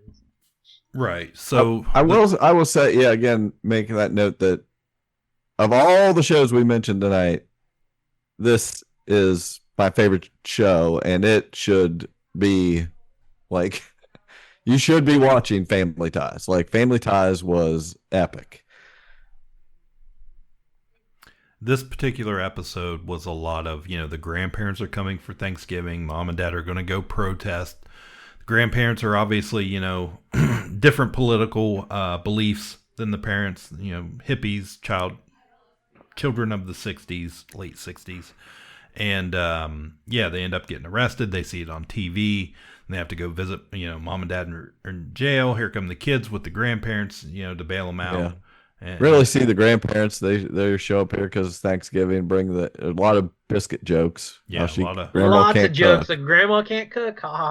We don't want to eat that. This bad food. Yeah, that. Not enough Alex, but the few jokes you get with showing glimpses of what you're going to get with him and Jennifer or him and Mallory, like those jokes, and like you said, between the parents and him, it was just, we were just beginning to see that dynamic, what it was going to be, and like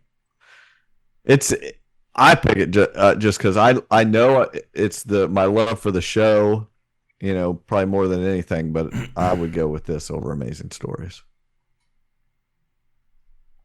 Jordan? I feel like I have a sitcom bias on this. I don't know that a drama is going to do so hot because, when I think Thanksgiving episode, 99% of the time I'm going to think of a sitcom. Right. So, I really like that Amazing Stories episode, but, I would never stand up against Family Ties. Even a lesser episode of Family Ties is going to blow that out.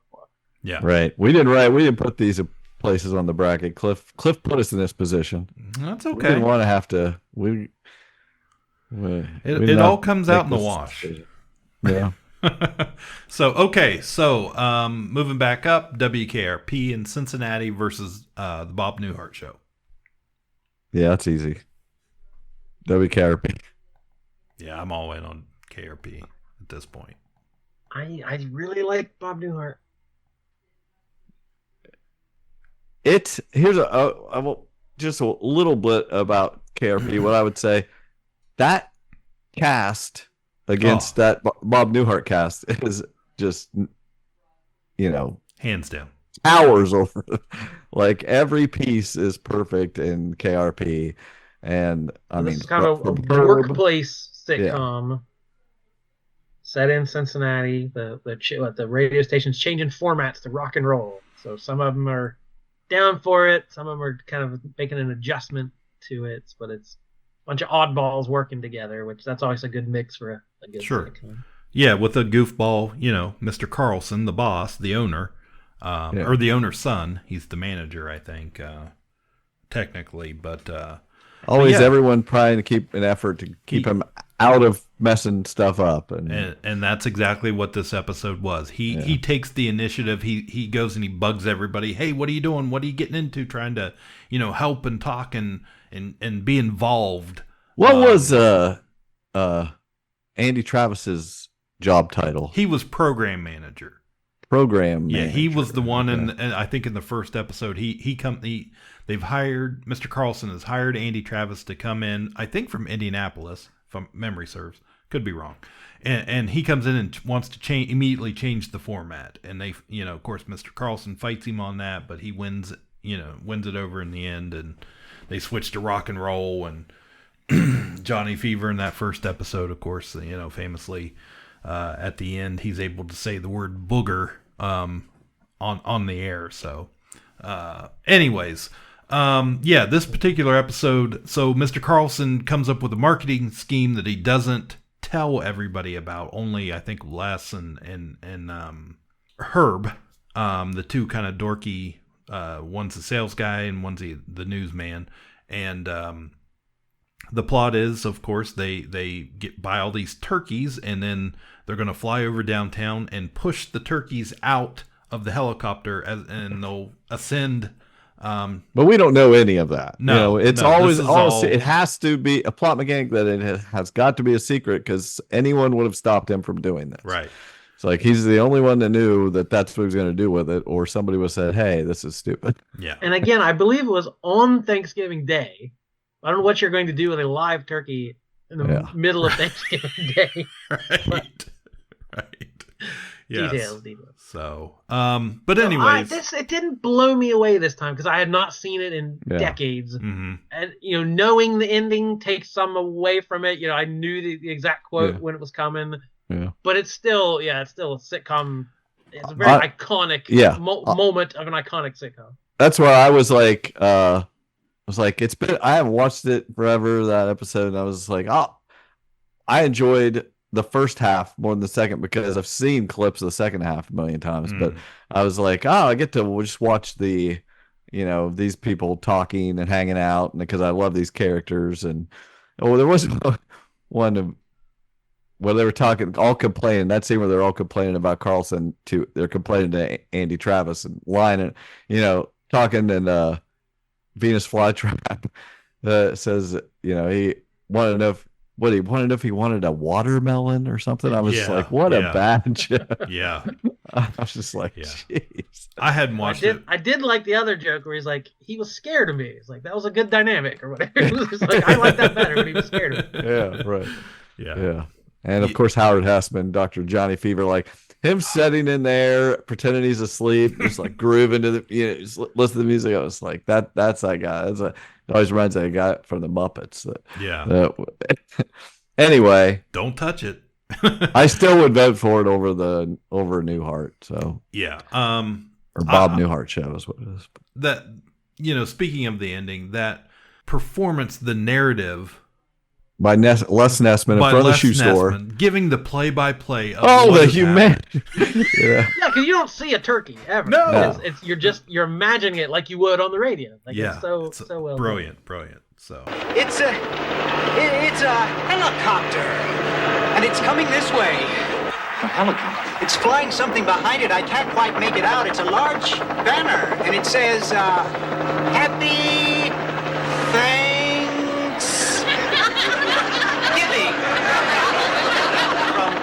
What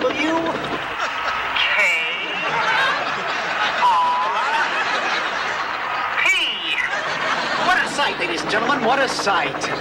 The copter seems to be circling the parking area now. I guess it's looking for a place to land. No, something just came out of the back of the helicopter. It's a dark object, perhaps a skydiver, plummeting to the earth from only 2,000 feet into the air. Second to the third. There's no parachutes yet. Those can't be skydivers. I can't tell just yet what they are, but... Oh, my God, they're turkeys! Oh, Johnny, can you get this? Oh, they're crashing to the earth right in front of our eyes! One just went through the windshield of a parked car! Running around pushing each other. Oh my goodness! Oh, the humanity! Oh, people are running about. The turkeys are hitting the ground like sacks of wet cement. Hey, folks, I don't know how much longer the crowd is running for their lives. I think I'm going to step inside. I can't stay out here and watch this any longer. No, I can't go in there. Children are searching for their mothers, and not since the Hindenburg tragedy has there been anything like this. I don't know how much longer I can hold my position here, Johnny. The crowd... Les, are you there? Les isn't there. Thanks for that on-the-spot report, Les. For those of you who just tuned in, the Pinedale Shopping Mall has just been bombed with live turkey. Film at 11.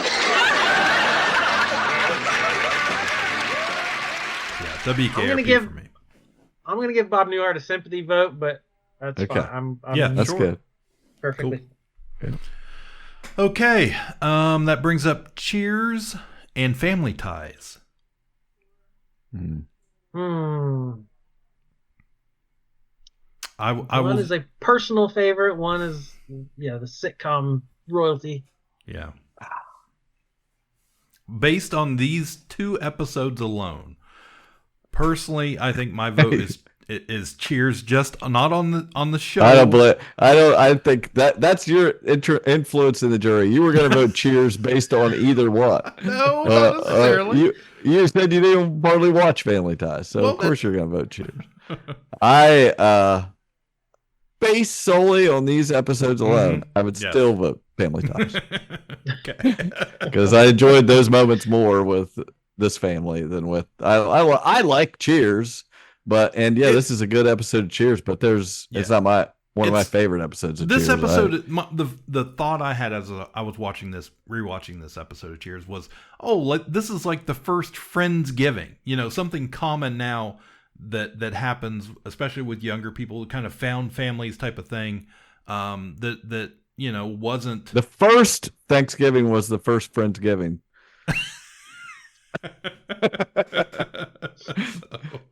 So yeah. Anyways, Jordan, go ahead. Well, see, this does kind of bug me. This is not very KPP to have Cheers and WKRP as the 2 winners in this bracket. Like that's the most obvious. When you Google it, that's going to be the first 2 results. Like we should throw a wrench into things and have something completely different. Amazing Story should have won, which is always fun. That's always fun to do. I totally agree. But I think I gotta go with Cliff of like just these 2. Family Ties versus Cheers would not even be a choice for me. That's such an obvious choice. But if I am just looking at these 2 episodes, the Thanksgiving themes, I think just for this one moment, I think Cheers would have the edge. A moment in time.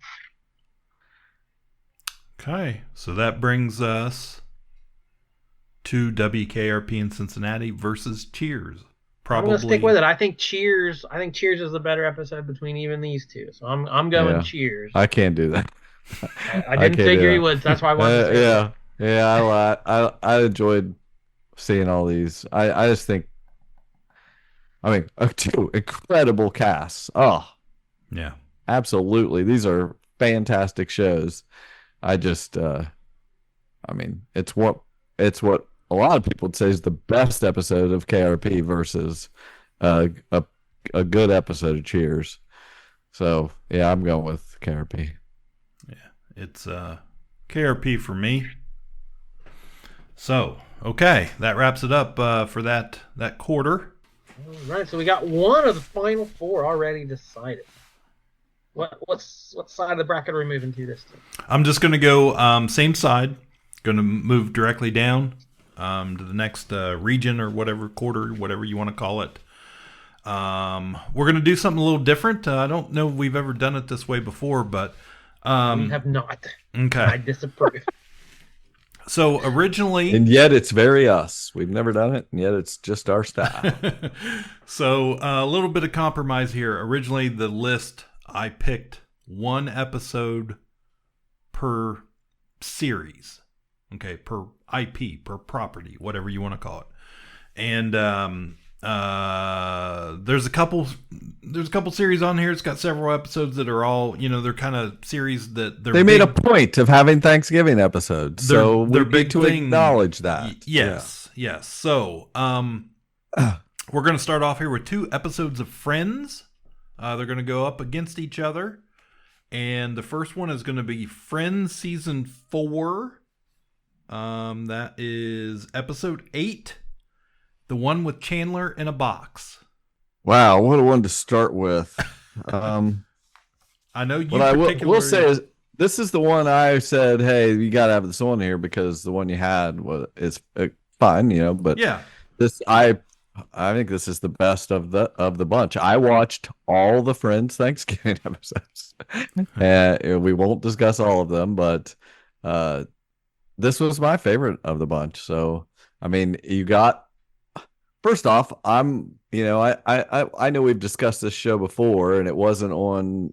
I know it wasn't on Jordan's radar. He wasn't feeling this show ever, and I don't know what I've said about it before, but I think it's a really good show, and I've seen it all. I've watched it through 2 or 3 times in my life, and I still will laugh out loud at things. And this episode in particular had 2 or 3 times that I laughed out loud. It was like some lines I knew were coming, but I was excited about them. I couldn't wait till someone said this line or that line, and I like the dynamic between all these characters and stuff. But this particular episode was right in the middle of a storyline where Joey had been dating this girl, and what's her name? Paget Brewster Sheep, and on previous episodes, and but they had a huge connection. Just should have been with Chandler, and it was like, what were they going to do about it? And they hemmed and hawed, and so they had finally he had seen them kissing or whatever, and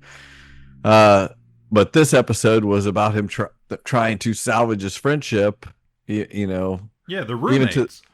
Even to the point that she was willing, to break up with him. She didn't, but he had to get on Joey's level of like how to, how to make it up to him. And Joey had spent all this time in the entertainment center one time when they were robbed, and he was like, I thought about how disappointed you were going to be in me, and here you stole my girlfriend, and so I really liked that he had to get in this box and think about what he had done while they're doing Thanksgiving, and there's all kind of, I don't even remember all the other plot lines going on, but it was a funny episode, but ultimately, it's kind of the there's great lines in there. I like the line where they're watching the game. Okay, mark your bingo card. They're watching football on TV, and they're like, oh, well, yeah. And he goes, oh, what happened? And he goes, you slept with my girlfriend. Or you kissed my girlfriend or whatever. Yeah. I was just like, yeah, those lines are classics. Remember why you're in that friggin' box, The box is so absurd. It's enormous. And the fact that they moved it over in the other apartment so he could be in there for Thanksgiving. Right. It's got one little hole cut in it. It cracks me. At one point, they cover up the hole. And get off the hole. Get off the hole. And the finger coming out at the end, waving and stuff just the fact that he doesn't say anything, when she gives her speech, like he doesn't break down. He sticks to being his friend, doing what Joey wanted him to do, and I just think it's a great show, and that was a great episode. So if you're not familiar, this was a 90s sitcom about 6 friends. Yeah. And you're up to speed. Okay. Yeah, I like Friends.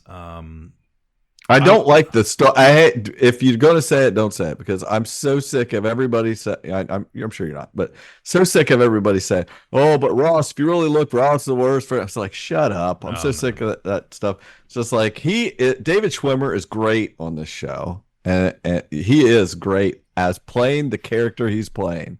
It's like he's totally obnoxious and annoying, and he is great at it.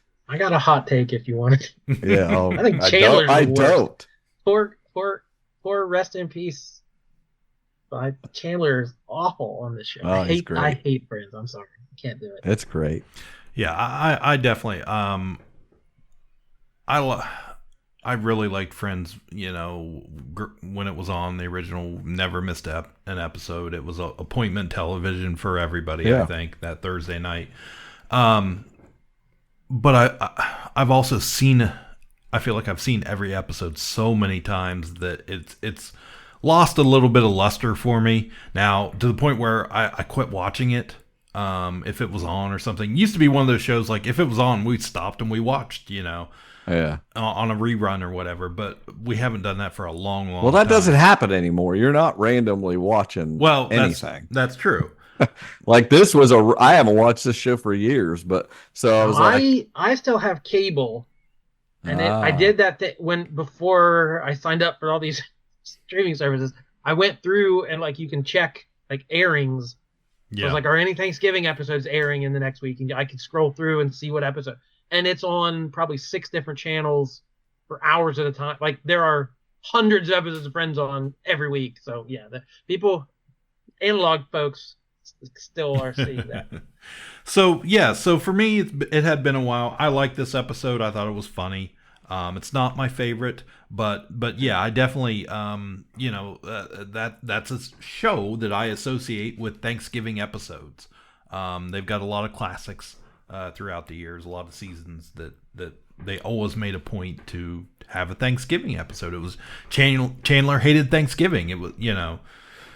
So, okay. The one it's up against, I watched before it was even on the list. That was one I saw and recorded as it airs. Like, oh, there's a Thanksgiving one, and then later you added to the list. So I watched it.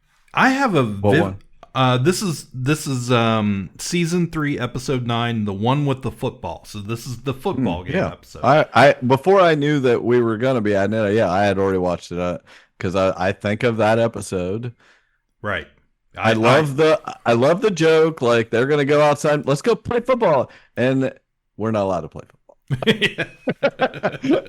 It's like I should have added to the bingo card that there would be a special cup that you could win, because that happens on other episodes of things. But the Geller Cup or whatever, that's good stuff. Yeah, Monica and Ross are not allowed. Their parents won't let them play anymore because they played every year on Thanksgiving, and it always ended up in a fight. And you know, I think they even made a reference to like Monica beating up Ross or somebody something. got put in the hospital. So this was one of my favorite Thanksgiving episodes for sure. It was kind of the first one I thought of. I remember watching it even one year on Thanksgiving over at my grandparents with the whole family, and we're watching them play the football game. And it's got funny jokes in there. You know, Rachel sucks, and Phoebe's never played before. And, of course, Joey's really good. And as they're picking teams, you know, Rachel, she has never been through it. She doesn't know any better, and she gets upset because she gets picked last. And he's like, you know, Russell's like, yeah, but I picked you. You got picked. And she's like, nobody wants me. That type of thing. Of course, she sucks, and she can't catch anything, and doesn't know what to do. So they just tell her to keep going along. But there's some funny jokes in there, too. When they decide to, after they pick teams, they've decided to, they get an argument, and then they decide to switch to boys versus girls. And so that cracked me up. There's one where I think Chandler's like running down the park, down the field, and Phoebe flashes him. and he stops and he can't concentrate and he, grab the ball. Phoebe's funny. She's another late night show. She's one of the better ones, Yeah. So easy to like. Yeah, there's kind of a B story a little bit with some Dutch woman that ends up watching them, and Chandler and Joey are fighting over her, and it's kind of silly, but yeah, I mean it's fine. It's not one of my favorite episodes or anything, but it's definitely one I think of for Thanksgiving where Monica goes into her hardcore mode that she does on many episodes. Yeah. So yeah. Okay. Anyway, so Jordan, out of these two you episodes, had to pick between the worst episodes you ever saw of your least favorite show. I don't want to yuck anybody's yum. I don't. Humor is subjective. We all have different tastes. So I don't want to convince anyone that they're wrong for liking a show. There's just not one that I have ever liked. Yeah. And I always had that feeling of like, I've talked about this before, where like I stopped watching it in high school, where it was must-see TV. The next day, everyone talked about it. Mm-hmm. And at some point, because I just wasn't enjoying it, and I stopped watching it, and it felt like, wow, I'm a rebel. Like I'm not watching Friends. Like I thought I was, edgy or whatever. And so like I've thought back, as an adult, I'm like, everyone still loves this show. Am I missing out? Like, was I not seeing something? Would I really like it if I watched it again? Because I haven't watched an episode in 20 years. And then watching these three, I'm like, yeah, I probably was. I'm good. All right. I don't need to. Right. I mean, the jokes they were funnier then for sure because it was more timely and things. And I'm probably laughing at them now because I'm anticipating them and remembered them as being funny. But yeah. Anyway, between the two, I like the football episode better. So that doesn't seem to be the consensus here, but I like that one better. Well, it sounds like Cliff likes it pretty well. I just like the other one because I there's that joke. There's another joke in that I really liked. I just like the stuff between Chandler and Joey and that the heartfelt things and what. Yeah, they're both real solid episodes. They're very different when it comes, comparing Friends episodes. They're very different, but for some sort of nostalgia purpose, I like the one with the football a little better. Just it's fun. It's fun, more fun, I should say, than I guess the other one. But yeah, I could go either way. But if I'm picking, it's the one with the football. Well, I hate this. What's the before? Well, it doesn't matter. You pick that. What's the other? Play it, yeah, we can do the next one because I can't remember what happened in which episode. No. So the third episode of Friends on this list, the way our bracket works is the winner of this one then plays against the other Friends episode to get us down to one Friends episode. I thought that would work the best as a compromise to, one episode per thing.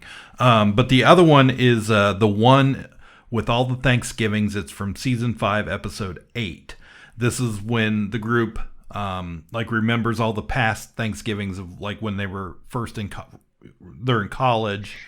And of course, Ross and Chandler are college roommates. They're, and the big thing of it was like, it's got, part of it, it's got them in like it was Miami Vice like outfits coming home for Thanksgiving. No, the first scene was like Flock of Seagulls. Okay. And then it flashes back to a year later. Like, didn't we look silly? But they're in Miami Vice get up. They've got like the rough makings of a beard, the 5 o'clock shadow look. And of course, Monica in the beginning of the episode, she's still, big and wearing the fat suit. And then when they come back the next year, she's lost all the weight because Chandler insulted her. And she, of course, takes offense to it and uses that as motivation because she, in the first part of the episode, she kind of has a little thing for Chandler, some foreshadowing there. And then when they come home the next year, she has lost all the weight. So I'm thinking of asking Rachel out tonight. Maybe playing her that song we wrote last week. Emotional knapsack? Yeah. Right on. But don't take too long, okay? Because, we're going to test out our fake IDs tonight, right, Clifford Alvarez? Listen, Roland Chang. If things go well, I may be out with her all night. Dude, don't do that to me. Oh, no, it's cool. You can stay here. My parents won't mind. No, it's not that. I just don't want to be stuck here all night with your fat sister. Hey. Monica, why don't you finish off these pies? I don't have any more room in the fridge. No. No, thank you. Well, Judy, you did it. She's finally full. And looks amazing. That was my biggest gripe of the whole thing is like the show is making fat jokes. The show is having you laugh at Monica. And then Chandler says, "What, your sister's fat?" And that whole audience goes, "Ooh," like you're supposed to feel the show is making fun of her because she's fat. But then Chandler says she's fat and we're supposed to be mad at her. Right. But then by the end of the episode, Monica has to apologize to Chandler. She dropped a knife on his toe or whatever. Yeah, she cut his toe off. They completely twisted it by the end where you're supposed to feel bad for Chandler. So the show is manipulating the audience into pretzels of how we're supposed to feel. That's very true. I agree with that. But this one has the famous their head in a turkey bingo card. Yeah. And like the turkey with the sunglasses and the hat on, like that's on T-shirts. They make Funko Pops of that. Like that is, as far as like a visual from Friends, that is one of the all-time, iconic visuals. Yeah, I hate it.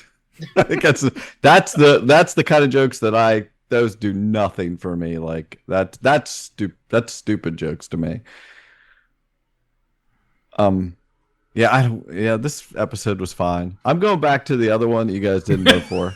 Because I was checking to make sure what this one thing I liked, good joke, another reason. Because that one got like a 9 rating for people and stuff. But the part where the storyline that Rachel supposedly exchanges all her gifts that she gets. They were doing Secret Santa. And yeah, that was another good thing at the end of the episode where Joey says, this is your Secret Santa gift or whatever, and then he has to trade for Chandler after they've been trading people the whole episode.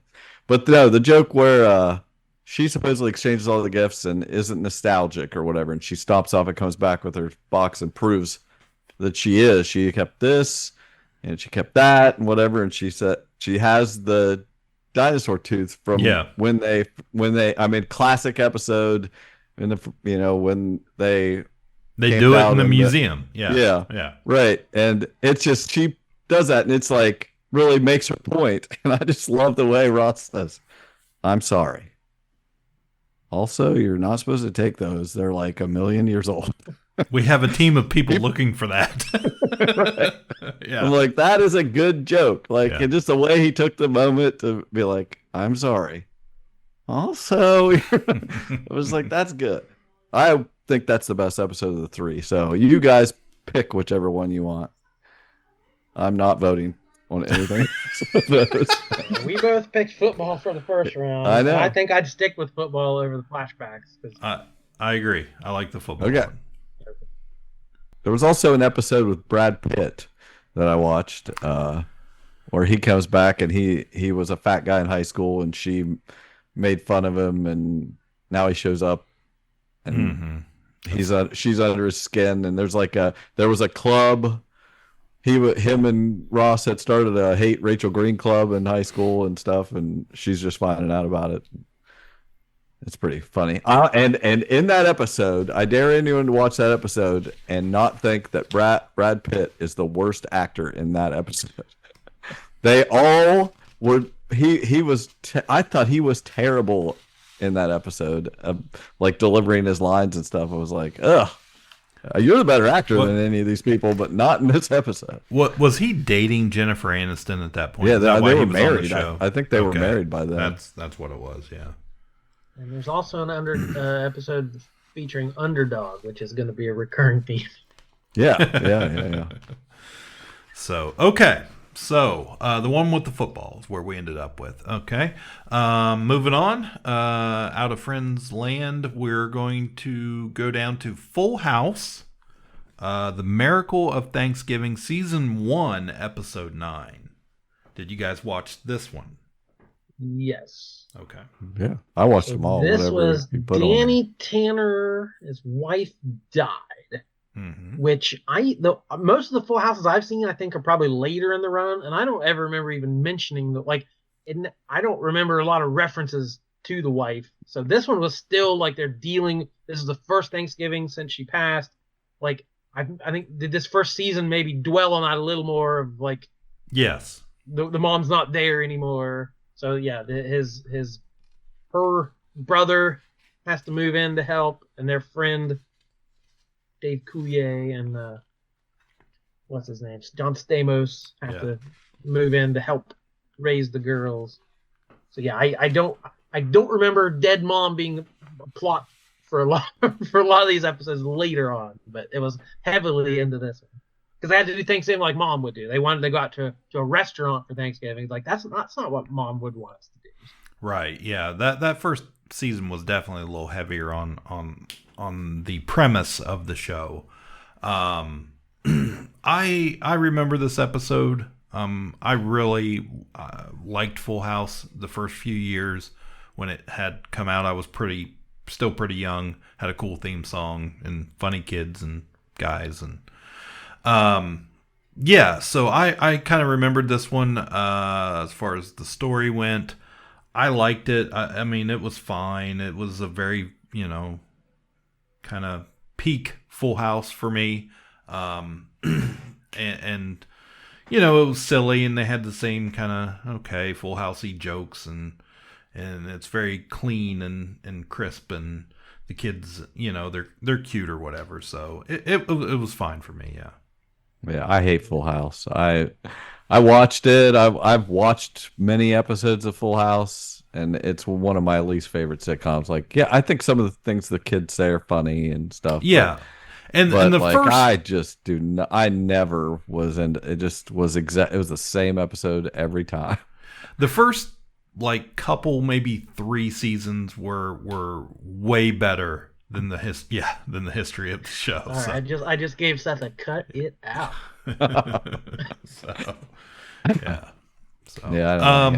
Okay, so this is up against the Fresh Prince. That was we had DJ wanted to be in charge of the turkey. We had a frozen turkey. Right. Yeah. We burned the pie. It was very. We familiar. dropped the pie too. Yeah. It was very familiar to a lot of these other episodes we watched. It wasn't super unique. But again, a very special lesson we learned about it's more than just the food. It's being together with the family and blah blah blah. So yeah, Thanksgiving was ruined. This is up against the Fresh Prince of Bel-Air. This is again season 1 of that show, episode 12, First Thanksgiving. So this is the episode where Will hasn't been in Bel-Air all that long, and his mom flies out for Thanksgiving dinner, and she, they're from a tough neighborhood in Philly, and all about hard work. You may have heard. And yes, West Philadelphia. Born and raised. So yeah, the mom wants him in Bel-Air to have a better life and a better education, but when she gets there, she sees that he's not pulling his weight, and he's going to be soft. Yeah, out here. He's not doing chores. He's having other people do his work for him. So She's no way. Highly offended by Jeffrey the butler being there. Period. Yeah. Yeah, and it's not just Will. She's upset with the other kids too, and how they don't pull their weight around, and they're all whatever. So, yeah. I noticed. I don't remember seeing the mom on any. I mean, I watched a ton of Fresh Prince. She was on some, yeah. Yeah, she was but early on, mostly. Yeah. Yeah. If ever. I know none of you had a problem. She's got curlers in her hair. Neither of you had a problem with, that's with not this the same Mr. Belvedere. You guys, I didn't see a problem with this Mr. Belvedere. You guys were fine. So, yeah. Mr. Bel-Air video. That's it. We're done. We did it. I don't know if we'll spell it, but search for the hashtag. It's a hyphen in there. I don't know. What do you guys think? Preference? Anything else about Fresh Prince? I mean, this was season 1. Will Smith, like the guy was exploding as a TV star, as a music star, like just a world of charm, and just there's just more to that than Full House. Full House never quite expanded beyond what it was in these first few episodes. Now that I am remembering Joey singing, that makes me even more want to say Fresh Prince. That episode of Full House, it's so way too much of him singing stupid whatever he was doing. I don't know. I hated it. So Fresh Prince for me. So Fresh Prince moves on. That brings us over to Everybody Loves Raymond. The episode is called No Fat, Season 3, Episode 10. I watched multiple Raymond Thanksgivings. Mm-hmm. and which one was this one? This was definitely my favorite. This is the one where Marie decides to make healthy options, and Deborah helps her.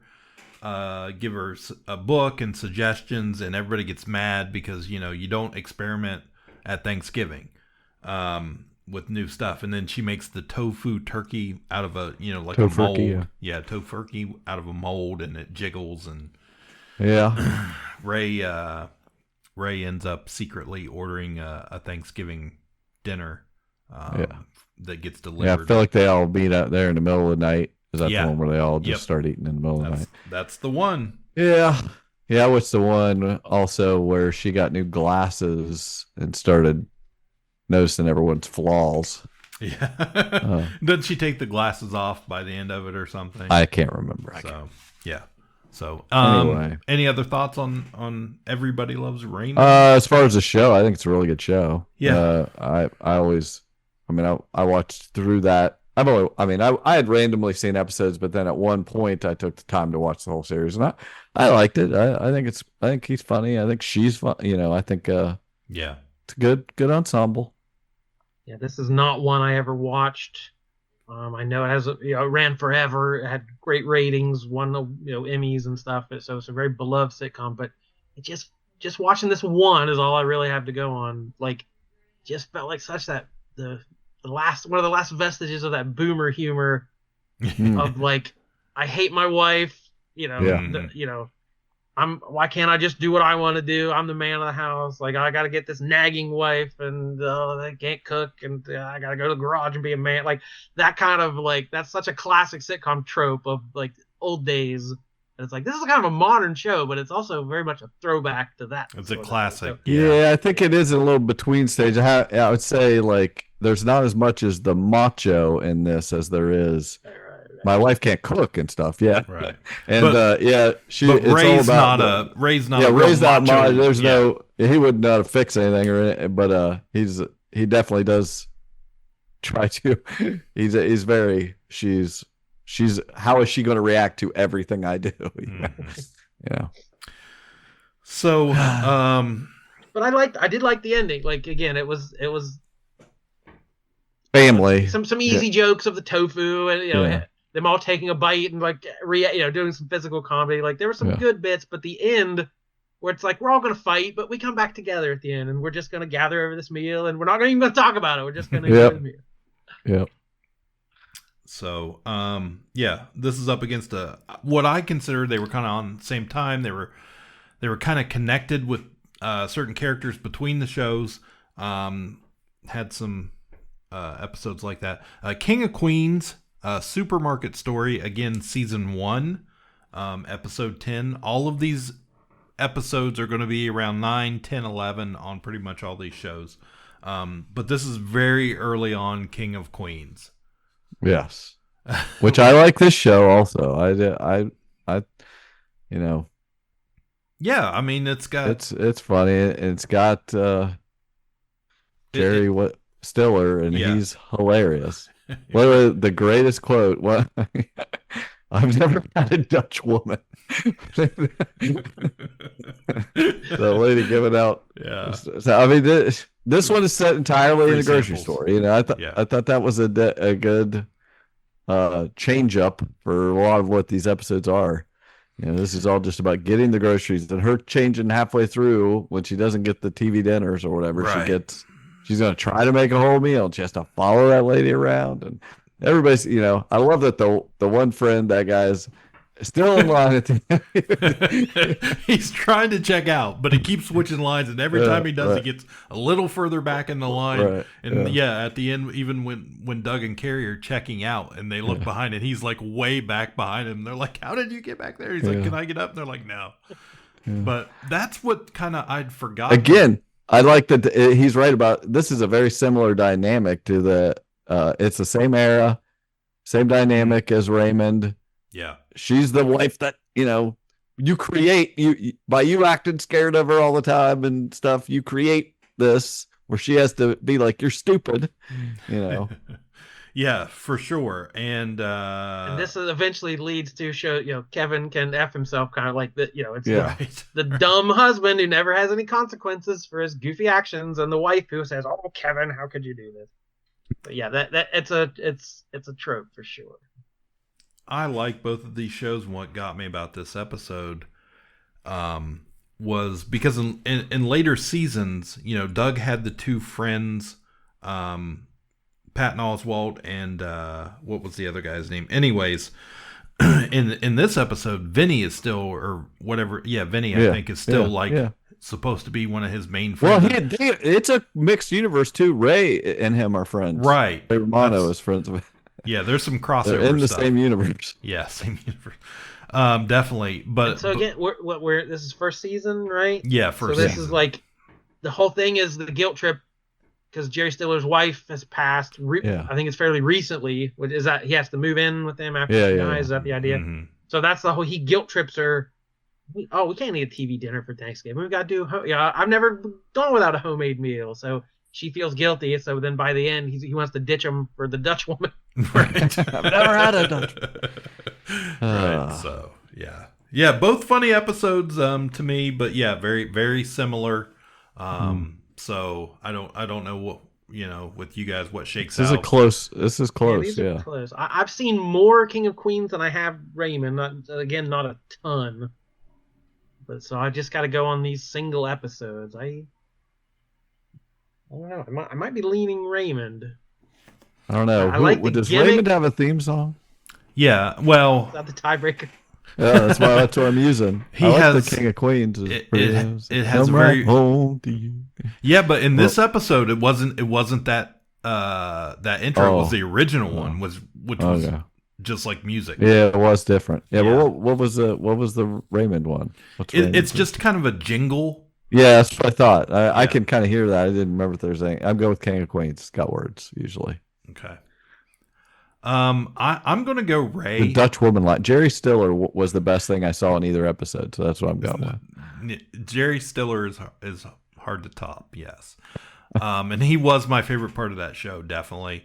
So simply basing it on the main character Ray versus Doug.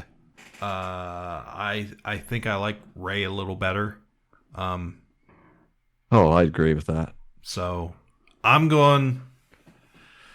Everybody loves Raymond. Okay, tiebreaker. What'd you say? Queens, it's about Thanksgiving. It's there's grocery shopping, whatever. But I really like that final scene in Raymond. Okay. To have the meal. So I agree with that. That's good. Okay, Raymond goes through. Okay. Next, we have Roseanne. It's one of our fun poor shows, I guess, right? Yeah, so what I was going to do today was watch all the other Roseanne Thanksgiving episodes, but apparently in the past week they have went off of whatever service I watched that one on. So there's no to watch currently Roseanne without paying. So this is the only one I got to watch. And this is called which I hate. Sure. I hate that because I am a Roseanne show defender. I don't give a crap about her personally, but I really like that show. When I remember really liking Roseanne, and I think she was funny. The whole cast was funny. John Goodman, their rapport, Laurie Metcalf, there was a lot. The kids were good. There's a lot of good stuff in that show, and I didn't think this totally exhibited it this episode, but so still. Just to backtrack a little bit, this episode is season 2, episode 9. We Gathered Together. My history. Roseanne's kind of a weird show for me because it was a show we watched at least the first several seasons. It was a huge hit, but a lot of episodes they tackled stuff that was, I think, uncomfortable at my house. Like stuff we didn't talk about, or pay, acknowledge. There was sex and stuff. The kids had real problems and things. Right. So it's a weird show for me. Nothing I hold a lot of nostalgia for, but I really like this episode. So, they might be a little more famous for their Halloween their parents. Episodes. They're famous for those. 100%. Yeah, those are their. We didn't watch much Roseanne. I don't think ABC came in very well on the Rabbit Ear, so there's a lot of ABC shows I'm not very familiar with. So back in that era, we didn't watch much ABC. Yeah, but I recognize it as a very important sitcom. So that working class look at things, a very unvarnished. Sitcoms are Ozzie and Harriet. Mom wore a dress around the house and pushed their sweeper. Like that was not this show whatsoever. So it had a little more grounded, realistic look. And we joke about having fun poor shows. We like the sitcoms about the poor folks. So. Yeah. But it also seemed like my memory of Roseanne are maybe the later years of like where it went kind of over the top and like I said, the Halloween episodes or whatever they would do. This was so simple. This was such just a family. The in-law or the mom and dad are coming to visit. Oh, there's some tension with Jackie. Oh, Dan just wants to go play football. Like it just not a whole lot happened. It felt very just like it was just all the Thanksgiving beats. It was still good. Like I liked all the interactions and stuff, but there wasn't a big. I was kind of waiting for a twist or to something crazy to happen, the turkey to blow up or something. But it was all just very kind of grounded. There's tension kind of simmering under the surface, but it wasn't crazy sitcom energy. Yeah, it definitely tried to give you that real feel of what was going on at the holidays and his dad and Crystal, right? And that stuff. That's like an ongoing story and things like. I like that moment where he's like, leave her alone, Yeah. And he's like, hey, I'm alone, I'm alone. I'm alone too, or I'm lonely too, or whatever he said. Yeah. Ned Beatty plays Dan's father in the show, and he was good. I thought it was a perfectly fine episode. What's up against? So this is another ABC show. Jordan, I agree. Even to this day, just so you know, the paperclips don't agree with ABC around here. So, like, if you jam a paperclip in the back of your TV, ABC ain't coming in. So we're too Disney far magic. away. Yeah. But yeah, Boy Meets World, classic 90s TGIF show. This is called Turkey Day, season 4, episode 10. You guys watched this one, I assume? I never did I never watched TGIF. I never watched those shows as they were airing, but I watched them all later. Like in college, they were on in syndication in the afternoons. My roommate and I would sit around and watch these shows we were way too old for, but Sabrina the Teenage Witch and Boy Meets World, we watched basically all of them. Yeah, I watched them. I watched this show because the older brother always dated hot chicks. It was just episode after episode of hot girlfriends for him. So yeah, I watched the show. Yeah, I and Topanga was there. Yeah. Yeah, Topanga. Yeah, we saw her in Columbus. She looks great.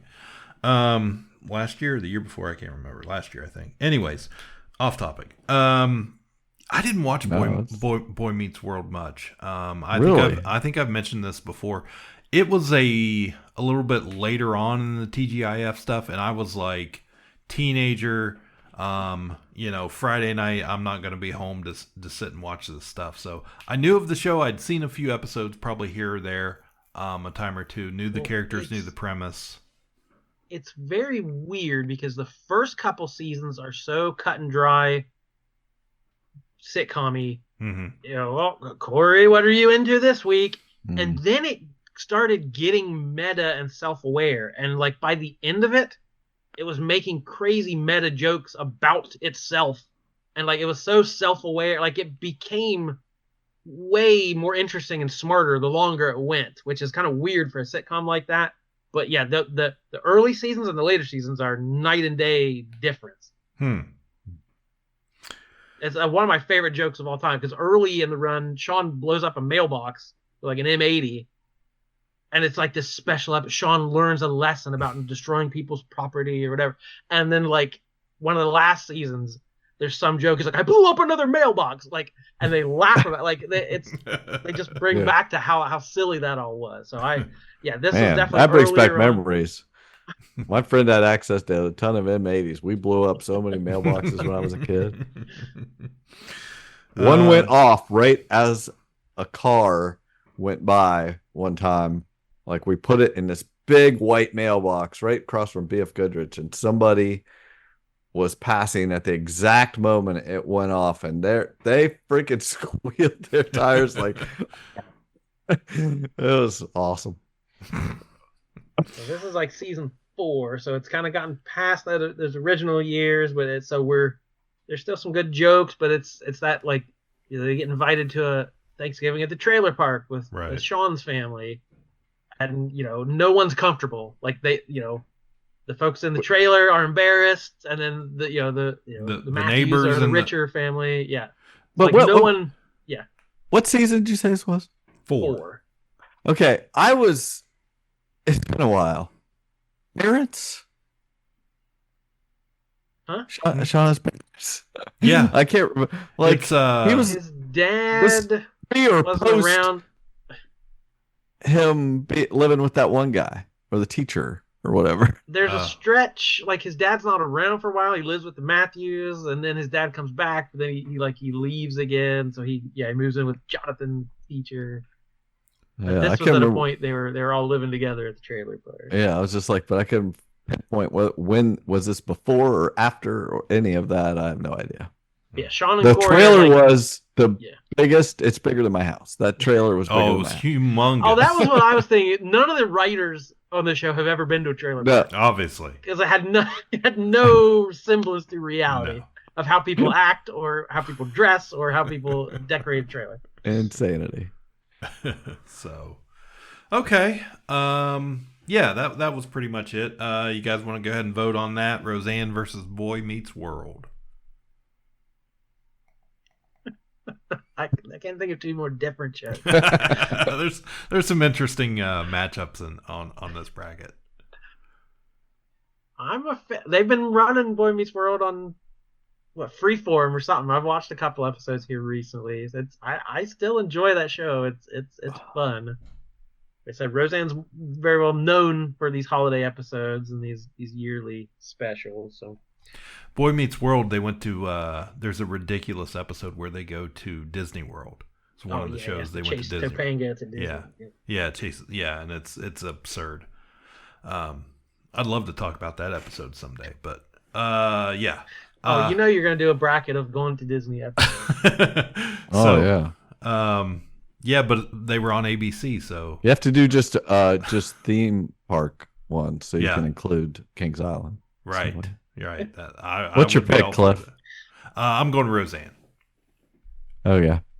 I like both of these shows. They both were very Thanksgiving. I thought the parents on Boy Meets World were a little snooty or whatever. Like, they weren't trying to be, but they still were just like, they just wanted to go home. Yeah, they did not want to be there. And I was just like, you're kind of being jerks, you know. I did like the nothing that this whole episode started off of is they won the stuffing. They were sharing the stuffing. So we'll just have Thanksgiving together and whatever that was. But I'm voting because, like I said, what I like about Boy Meets World is the hot girlfriends in Topanga. Barely any Topanga, no hot girlfriends. I'm going with Roseanne. You get Ethan Suplee as the bully. He's always good. Yeah. I do like we have to note that what's the principal's name? Feeney. Yeah, Mr. Feeney. He was the voice of Kit in Knight Rider. I'm gonna change my vote. I almost said in my brain it popped up, and all I could think of was Mr. Feely, and I was like, no, that's Mr. Rogers. No, Feeney, I think. Yeah, Feeney. So I didn't watch enough. Okay, moving on. More recent show, Fresh Off the Boat. I watched this whole series, I think. I don't remember. Maybe it's possible I stopped before it ended and just didn't notice, but I watched this from the beginning. I thought it was a good show throughout. Yeah, I watched good it a theme bit. song. Yeah, I watched set in the 90s. Is that Yeah. it's like throwback? It's the kids like memoir. Is that right? Him growing up. Right. It was based off of It's like Asian Goldbergs or whatever. kind of, yeah. Yeah, the kid it was based off of a real person that was kind of his memoirs or book or he wrote or something.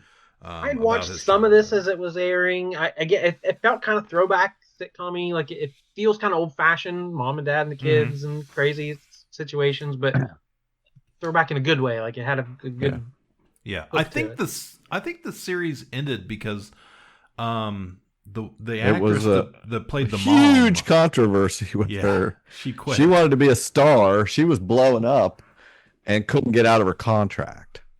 Right. So Yes. it ended poorly. She had to do another season she didn't want to do, and it was a whole thing.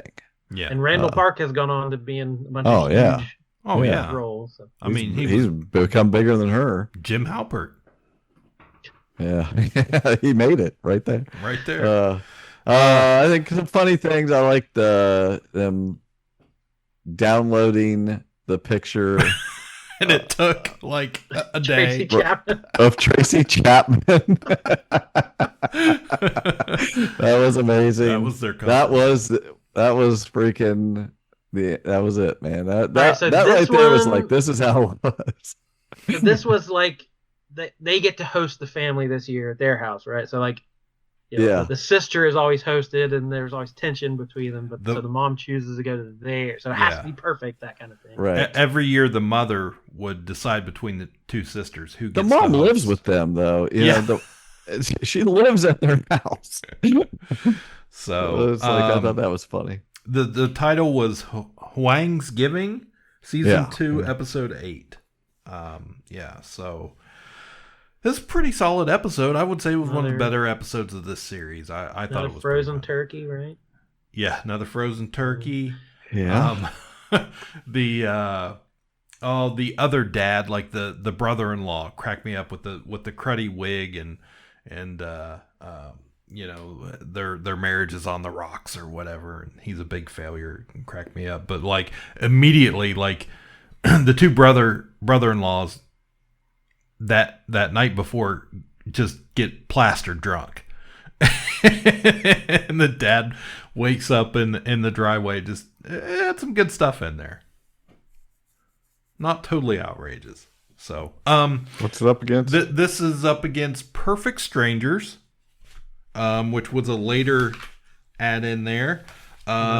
Two immigrant stories matching up. I like it. That's true. I didn't think about that. Well planned, Cliff. Well, thank you very much. So this is season 7, episode 10. It's titled Wild Turkey. 7. This 7. is one of the later. Yeah, they're out of the series, apartment. Yeah. So this is cousin Balky moves in with cousin Larry in like Chicago. Yes, I think. Yes. So Definitely. he moves from Mipos, a fake foreign land. They could have And picked anyone. Yeah, well, like we're talking about problematic. Some of these old sitcoms make jokes, and like I don't have great memory of this. I know I watched a lot of them, But my memory was like, oh, are they going to do a bunch of like jokes about, oh, he's a dumb foreigner, like can't speak English, blah, blah. But like, no, the jokes they're never at Balky's expense. Like everyone loves Balky. Yeah. He may say stuff kind of funny or like have weird, references, but it's like he's on top of everything. He has way better relationships with people than Larry does. Larry can't figure out anything. So like, yeah, we're not laughing at Balky. We're definitely laughing with Balky. I thought this was a really strong episode. It kind of like, it reminded me just how much I love Perfect Strangers. Like the jokes, even though they were dumb at the end, when Jennifer loses her ring, thinks she loses her ring in one of the turkeys. Larry has purchased live turkeys to resell for Thanksgiving. And they assume when her ring, comes up missing that it's in one of the turkeys, so they track the turkey down who they sold it to, and they go over to their house for Thanksgiving, and it's a big production trying to figure out, get in the turkey to find the ring, and it's just the physical comedy between those two is just magic to me. I don't know why. It's just they are so good together, Larry and Balky. And no matter what silly situation it is, I still laugh. I liked this show back in the day, but this later, when you get into these later seasons, I don't know. That was my fear going into it. As soon as I saw, like, okay, they're not in the apartment, they've moved on, they've got the girlfriends, I was like, the girlfriends are like having to chew on any line they can scrape and possibly get to be a part of this episode. It's like, it wasn't terrible. It wasn't terrible. That's my review. On these more high definition TVs, you can see all the turkey shit all over the floor in the kitchen after the turkeys run in there. Yeah. So Fresh Off the Boat versus Perfect Strangers is where we're at. Yep. I don't. Any more thoughts? I think Fresh Off the Boat's a pretty solid modern sitcom. It's very watchable. I've enjoyed what I've seen. My memory, I don't have a great memory of Perfect Strangers. I know I liked it back in the day, what I had seen. So I'm just going to go off these episodes. I think that episode, the scene of them in the strangers dining room. Yeah. To sneak around and dip their hand in turkeys, and like that was a pretty tour de force comedic scene. So I'm just from the strength of that alone, I might have to go Perfect Stranger. Yeah, I mean, what's sad is you have to like there's way better episodes of Fresh Off the Boat, and unfortunately, that's not what we're able to watch. So I got to go Perfect Strangers. It's so funny. As soon as the first couple notes of the song, the theme song of Perfect, like I'm just happy instantly. I can't explain it. It's just one of those shows that I'm just like, it just makes me happy. I wish it had that effect on me. I like it, but. All right, another TGIF moves on. Okay, yeah. We are at... Oh, my God. The last... Not halfway. Not halfway yet. We're at the last matchup of the first round of this one. And it's going to be Alf. We have a history with Alf on this show. And this was called Turkey in the Straw, Part 1 and 2, another two-parter double episode. This was the first one I watched for this. It feels like it was 8 months ago. It's been a minute. Yeah, same. So yeah, it's Thanksgiving at the were they the Tanners? Tanners? Yeah, that's what I thought. At the household. Apparently there's been an old bum staying out in Willie's garage, and they've been giving him stuff, I guess. I didn't remember that Willie was a social worker. I guess that makes sense in the premise of the show. And so I thought he was like an astronomer. I did too. Why did I thought he think worked that? for NASA or something? It turns out that was Flaky Pete. It wasn't Willie. It was Flaky Pete the bum. Flaky Pete the bum. Wearing Willie's monogrammed sweater. So the Tanners end up for some sort of reason they're going to have Thanksgiving dinner over at the neighbors, the Achmonics, and so Alf is stuck at home behind, and Flaky Pete in these episodes, Flaky Pete discovers Alf through the window, I think. And he's got some sort of NASA connection or background, or I don't know. I don't remember. But he called the hotline when there's some reward you could get for turning in aliens. Or he called Space Force, guys. He turned Alf into Space Force. So yeah, I don't know. These aren't the aliens they'll be looking for. Right. Kicking in doors. Right. So, not from the ocean, from Melmac.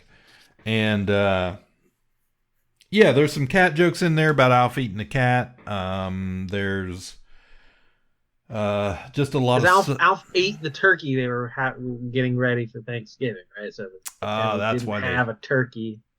So they accepted the invitation to the neighbors. Boy, they were annoying. So yeah, this is after Flaky Pete discovers Alf. He calls the hotline. He dares to go into the house, and then they meet, and he feels something for Alf. He's amazed by Alf, and I guess his heart grows 3 sizes that day, and he decides that, internally, I guess he's having a battle of whether or not he should go through with, being part of capturing Alf and turning him over to the Space Force guys. So, but still, they had already got a call from this before about this house before. Yeah, that's what they said in the episode. So it's like, even if it gets called off again, you got to be suspicious. Well, there are multiple calls at this address. I mean, different people. Space Force does not have the best. Yeah, they weren't the best of the best yet. So this was the 80s, late 80s. Yeah, not like now. Mm-mm.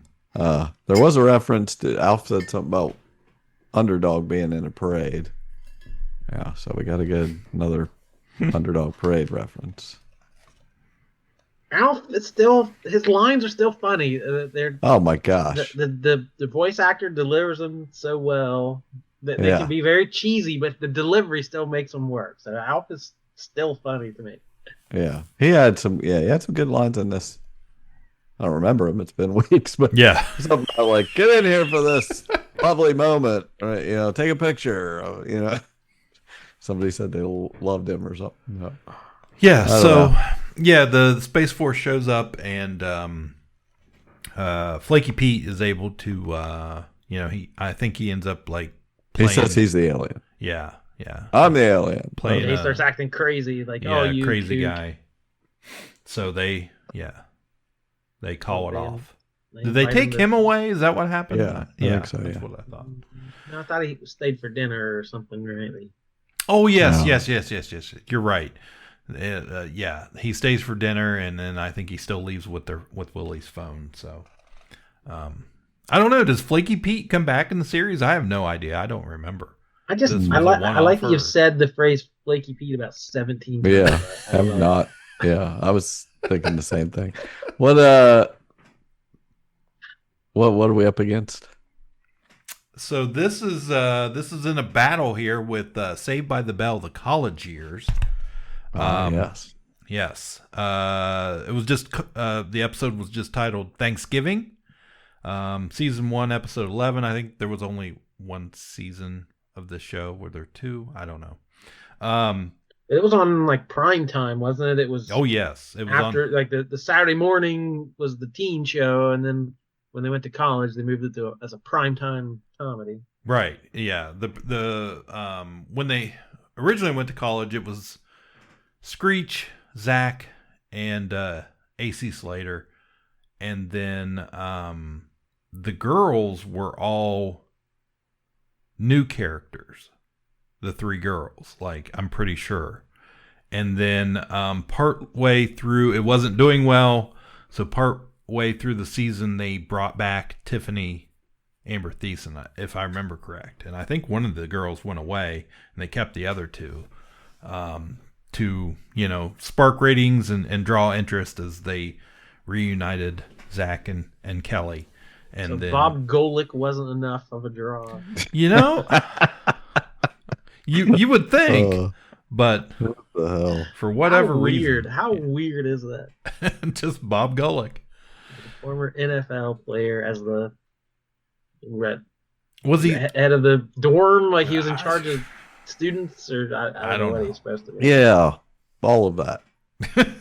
So, yeah, in this episode, it's Thanksgiving. Bob Golick. This is an orphans, literal Thanksgiving orphans. There's orphans, and then they are orphans because they get their car breaks down. They have to come back here for Thanksgiving. Right. And then, again, there's a shortage on food or something, isn't there? Or is the turkey frozen? Got to eat weird stuff. And frozen turkey. Was that the one where? Was it Screech got a better deal on a live turkeys or uncooked turkeys or something? Oh yeah. And then they ate Slim Jims or something. Yeah. I don't know. This show hit a little different after watching that. There's an episode of The Dark Side of Comedy about Dustin Diamond and his life and how he was treated on the show. And this whole episode was like, Screech, you idiot, you screwed this up. And like that's how they kind of treated him in real life. He was kind of the bottom of the pecking order. Craziest part of the whole episode to me was at the end when they just brought in these random freaking people. Jonathan Brandis showed up. Oh yeah, it was like an NBC parade of stars as Jonathan Brandis. Then we had Jenna Von Oy, 6 from Blossom. We had Marsha Warfield. Brian Austin Green, which was some good foreshadowing because soon he would be dating Tiffany Amber Thiessen as Valerie on Beverly Hills 90210. Right. At the very next year. And then we had last surprise guest, Mr. Belding. It's our old principal, Mr. Belding. What are you doing here? What are you doing? So they were hosting like a meal for orphans or something, and then like they didn't have the food, so then like, but it got on the news, so they got a bunch of donations. No, it was basketball announcer Mel. Marv Albert. Marv Albert broadcasting live from halftime. It must have been before he bit that woman. Marv Albert there. That's all I could figure out. Like, this had to be before he bit that woman. So yeah, they got their charitable deeds got on TV, and they got a bunch of donations from a bunch of mid-level celebrities. This one gets my runner-up for most problematic. And it's not from where you would see it coming, because Thanksgiving's all about the Pilgrims and the Indians, so there's a lot of these shows have references to native peoples. The Brady Bunch are running around hooping and hollering. But in this one, Zach imitates an Indian of a different sort. They're talking about going to the 7-Eleven to buy food, and he does multiple bad Indian impressions, like Apu from The Simpsons. Like, Zach Morris is trash for sure.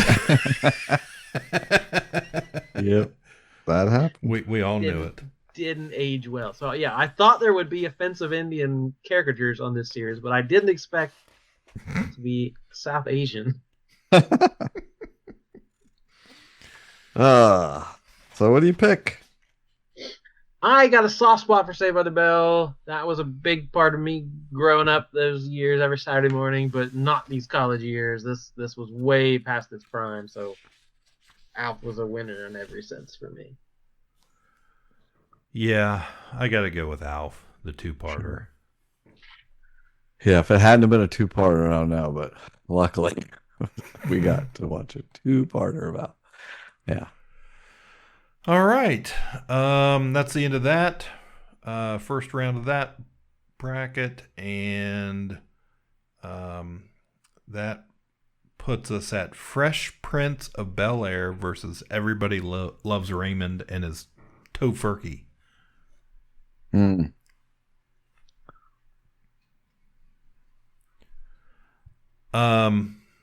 I don't know.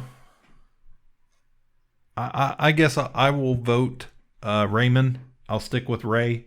Everybody loves him on this one. I would say I like the. What was the quote about? There was I remember Alfonso said when they were gonna. When she was changing up Thanksgiving, I remember him saying his teacher was coming over and he didn't need any of their liberal hijinks or whatever. Just like he kind of cracked me up a couple times, but I don't know. Neither one of these episodes blew me away.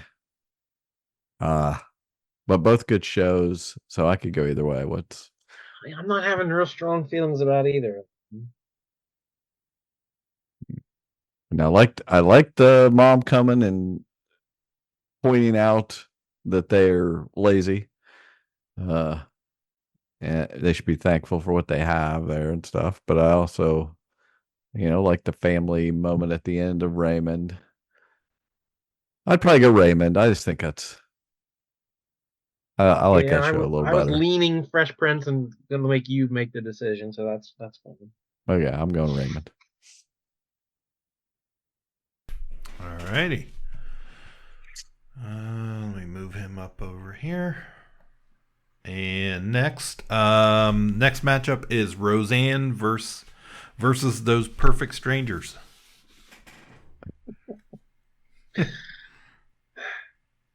Well, I'm going to throw my vote towards Roseanne. Okay. That's probably where I would have to lean to. It's just a little more. It hits all those moments. I said this episode was a lot of familiar moments, but it did them all really well. So. Yeah, actual family things. I will give Perfect Strangers my sympathy sure. vote. Yeah. And I could see too much turkey shit on the floor. Okay, and then the last new entry on this side, we have Alf versus Seinfeld, the mom and pop shop. I know you're. I'm not gonna go too far into this. I would vote Seinfeld. Okay. If you guys are going to vote Alf, then we can talk about this episode.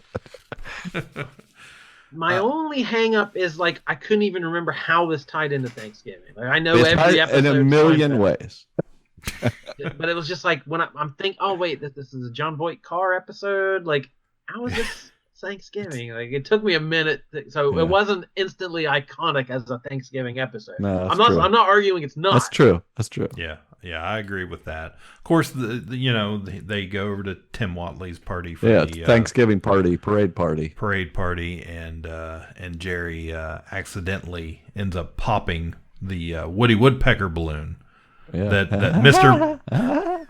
Mr. Pitt is holding one of the anchor ropes to. So yes. So I would probably go. I'd probably go Seinfeld. So, okay. So, Friends puts us at Friends, the football one, versus Everybody Loves Raymond. Yeah. The football one's better than that. Jordan? Is this still a Ray vote for you? Wait, what? Friends, the one with the football, all the football, I think it was called, versus Everybody Loves Raymond. No fat. That one scene in Raymond had more heart to it than anything I've probably ever seen in Friends. So I'm going to say I- Raymond. He's saying Raymond. He's If you saying think of the credits, he's going on that credits of Raymond where they're all eating food. The credits of this are Ross and Monica in the dark holding on to the football. Fighting over the football. Yeah. Like, yeah. I still say the one. I'm voting Friends, the one in the box. Chandler's in the box. But now I go with the football one over Raymond. Yeah. Yeah, this is kind of hard for me, but I think I'm going to lean towards Friends. I think that's a good representation thus far. But yeah, I mean it's a solid episode of Raymond we've talked about. Leaves us with right below that leaves us with Roseanne versus Seinfeld, the mom and pop shop. Yeah, Seinfeld. Roseanne is more Thanksgiving. I agree. Okay, I guess we got to talk about Seinfeld. Seinfeld is a great show. This episode is a great episode. And it's, as far as the Thanksgiving plot line, it's all about the impending Thanksgiving parade. And, Mr. Pitt wanting to, hold the string for the balloon, and they're all wanting to go to the party. Who got invited? Everybody's wanting to get invited. Yeah, there's also, of course, the mom and pop plot line where, they constantly are ruining businesses for people, but they've been around for 50-some years, and Kramer takes Jerry's shoes there. Jerry, do you have any shoes that need cobbled? And doesn't leave him anything but the cowboy boots as a backup thing. Right. And I want to be a cowboy. it's just like the same pirate. Oh, I want to be a pirate. Then, and of course, George buys John Voight's car, not the right John Voight, and then Kramer gets bit by John Voight, the real John Voight. John Voight, the actor?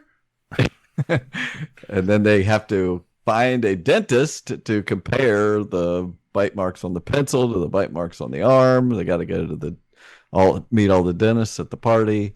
It's like one of my favorite things is Elaine knowing big band songs, and she names the song on the radio, and Mr. Pitt's like, "What is that? What are you doing?" And she tells him, and he's like, "Oh, I want to win. So just the moments when she's like pressured and she's got to know what the song is. She's listening, and he's like, "What is it?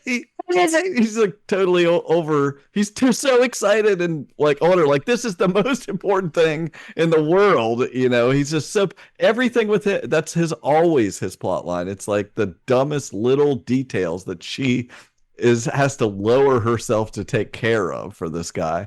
So when she has to use this her skill here, and then he's like, "What is it?" He totally has no faith in her in that moment, and then she's like, "It's Last Stop Pottersville," and then he's already so Last Stop Pottersville, like a child or whatever.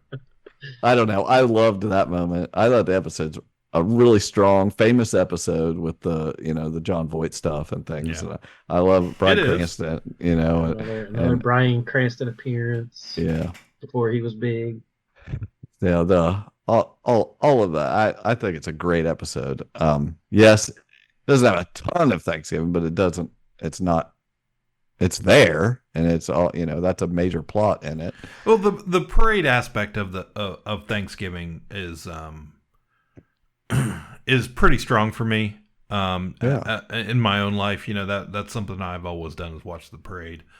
Whether it was with my grandparents, I remember getting up and doing just that and waiting for Santa at the end, even, as an adult, like that's, that to me is the official moment. The beginning I want to of see Christmas. the underdog.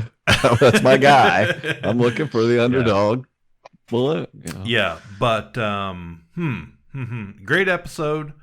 So this was already we were in season 6 of this one. So we were Seinfeld was at top ratings, yes. must see TV Thursday. Absolutely. And they had really gotten into that connecting all the plot lines. Yeah. How do you connect John Voight to a parade balloon to a dentist to a shoe store. Like, they all connected. And that's such a clever aspect to that show. I'm gonna stick with Roseanne though. Oh no. I really enjoyed. I'm not a Roseanne guy. It's not even it's not that great of a freaking Roseanne episode. And this is a solid Seinfeld episode. I thought it was a good Roseanne. It's so subtle in the message, because it does a lot of it, like the bickering back and forth, and the tension, and just, if I felt that was special to Thanksgiving, but they do that every episode. But it has a realness to it. Yeah, I agree. I did. I did like the episode. I like them both. They're very distinct, different contrast here on themes. Definitely. You're gonna make me decide then. Yeah, that's what. Well, I have a feeling you're all gonna vote for Friends anyway, so that's what this will go up against. So. Although Seinfeld might beat Friends, so if I put Seinfeld ahead, we might knock Friends off the list. But if I put Roseanne ahead, I know Friends will advance. I don't want to influence it, but I'm not. I'm going to abstain. I'm not going to influence it. I don't know what universe I could pick Roseanne over Seinfeld. That's crazy to me, but I'm still like, oh my God. I agree. Crazy. Nah, Seinfeld is just the better. It has more pop culture longevity. It's more rewatchable to me. So I this is one of 100 Roseanne episodes. Yeah, I think Roseanne. This was a good holiday. Yeah. Feel to it, but again, it didn't do anything that blew me away. So I again, it's not my favorite episode of Seinfeld either. But I got to get Seinfeld. I'm still upset that I wasn't able to access Roseanne episodes today, because I was hoping to find.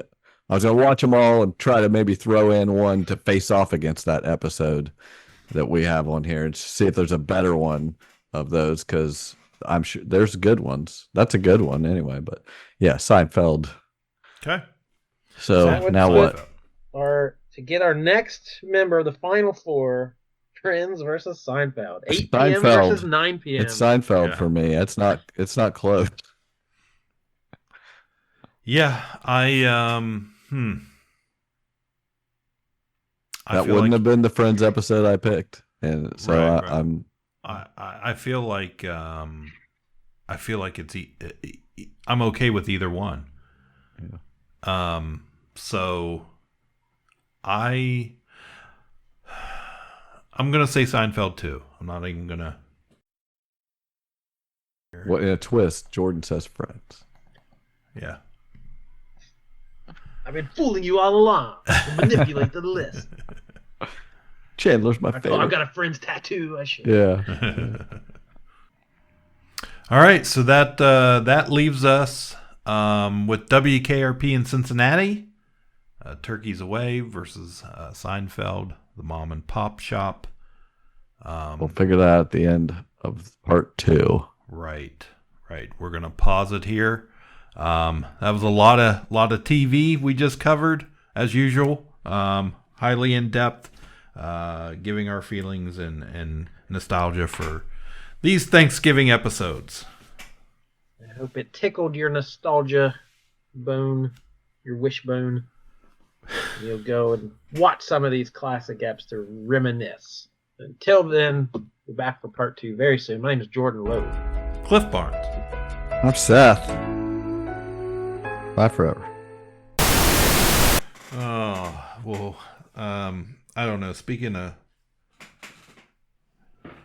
shit on the floor, I don't have a transition here, but this is up again.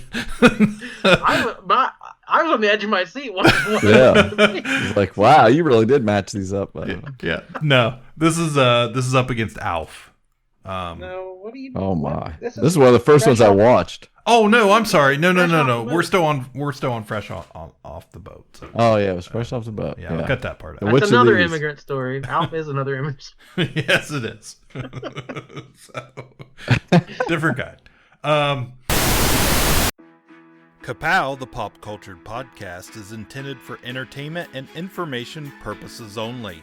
Sounds, music, and clips played during the podcast are property of copyright holders. All original content is property of www.udownwithkpp.com. If you enjoyed this podcast, please subscribe and leave a comment. Ka-Pow, the pop culture podcast, can be found on Apple Podcasts, Google Podcasts, Podbean, Spotify, and wherever podcasts can be found. You can connect with us through social media on Facebook, YouTube, at the Ka-Pow Podcast on Twitter, or email the show, Ka-Pow, the pop culture podcast at gmail.com. If you really want to go the extra mile, join our Patreon at patreon.com/udownwithkpp for special content and access to Patreon-only benefits. We are grateful for anyone who chooses to contribute, but please know that most of our content will remain free. So please continue to like, comment, and share.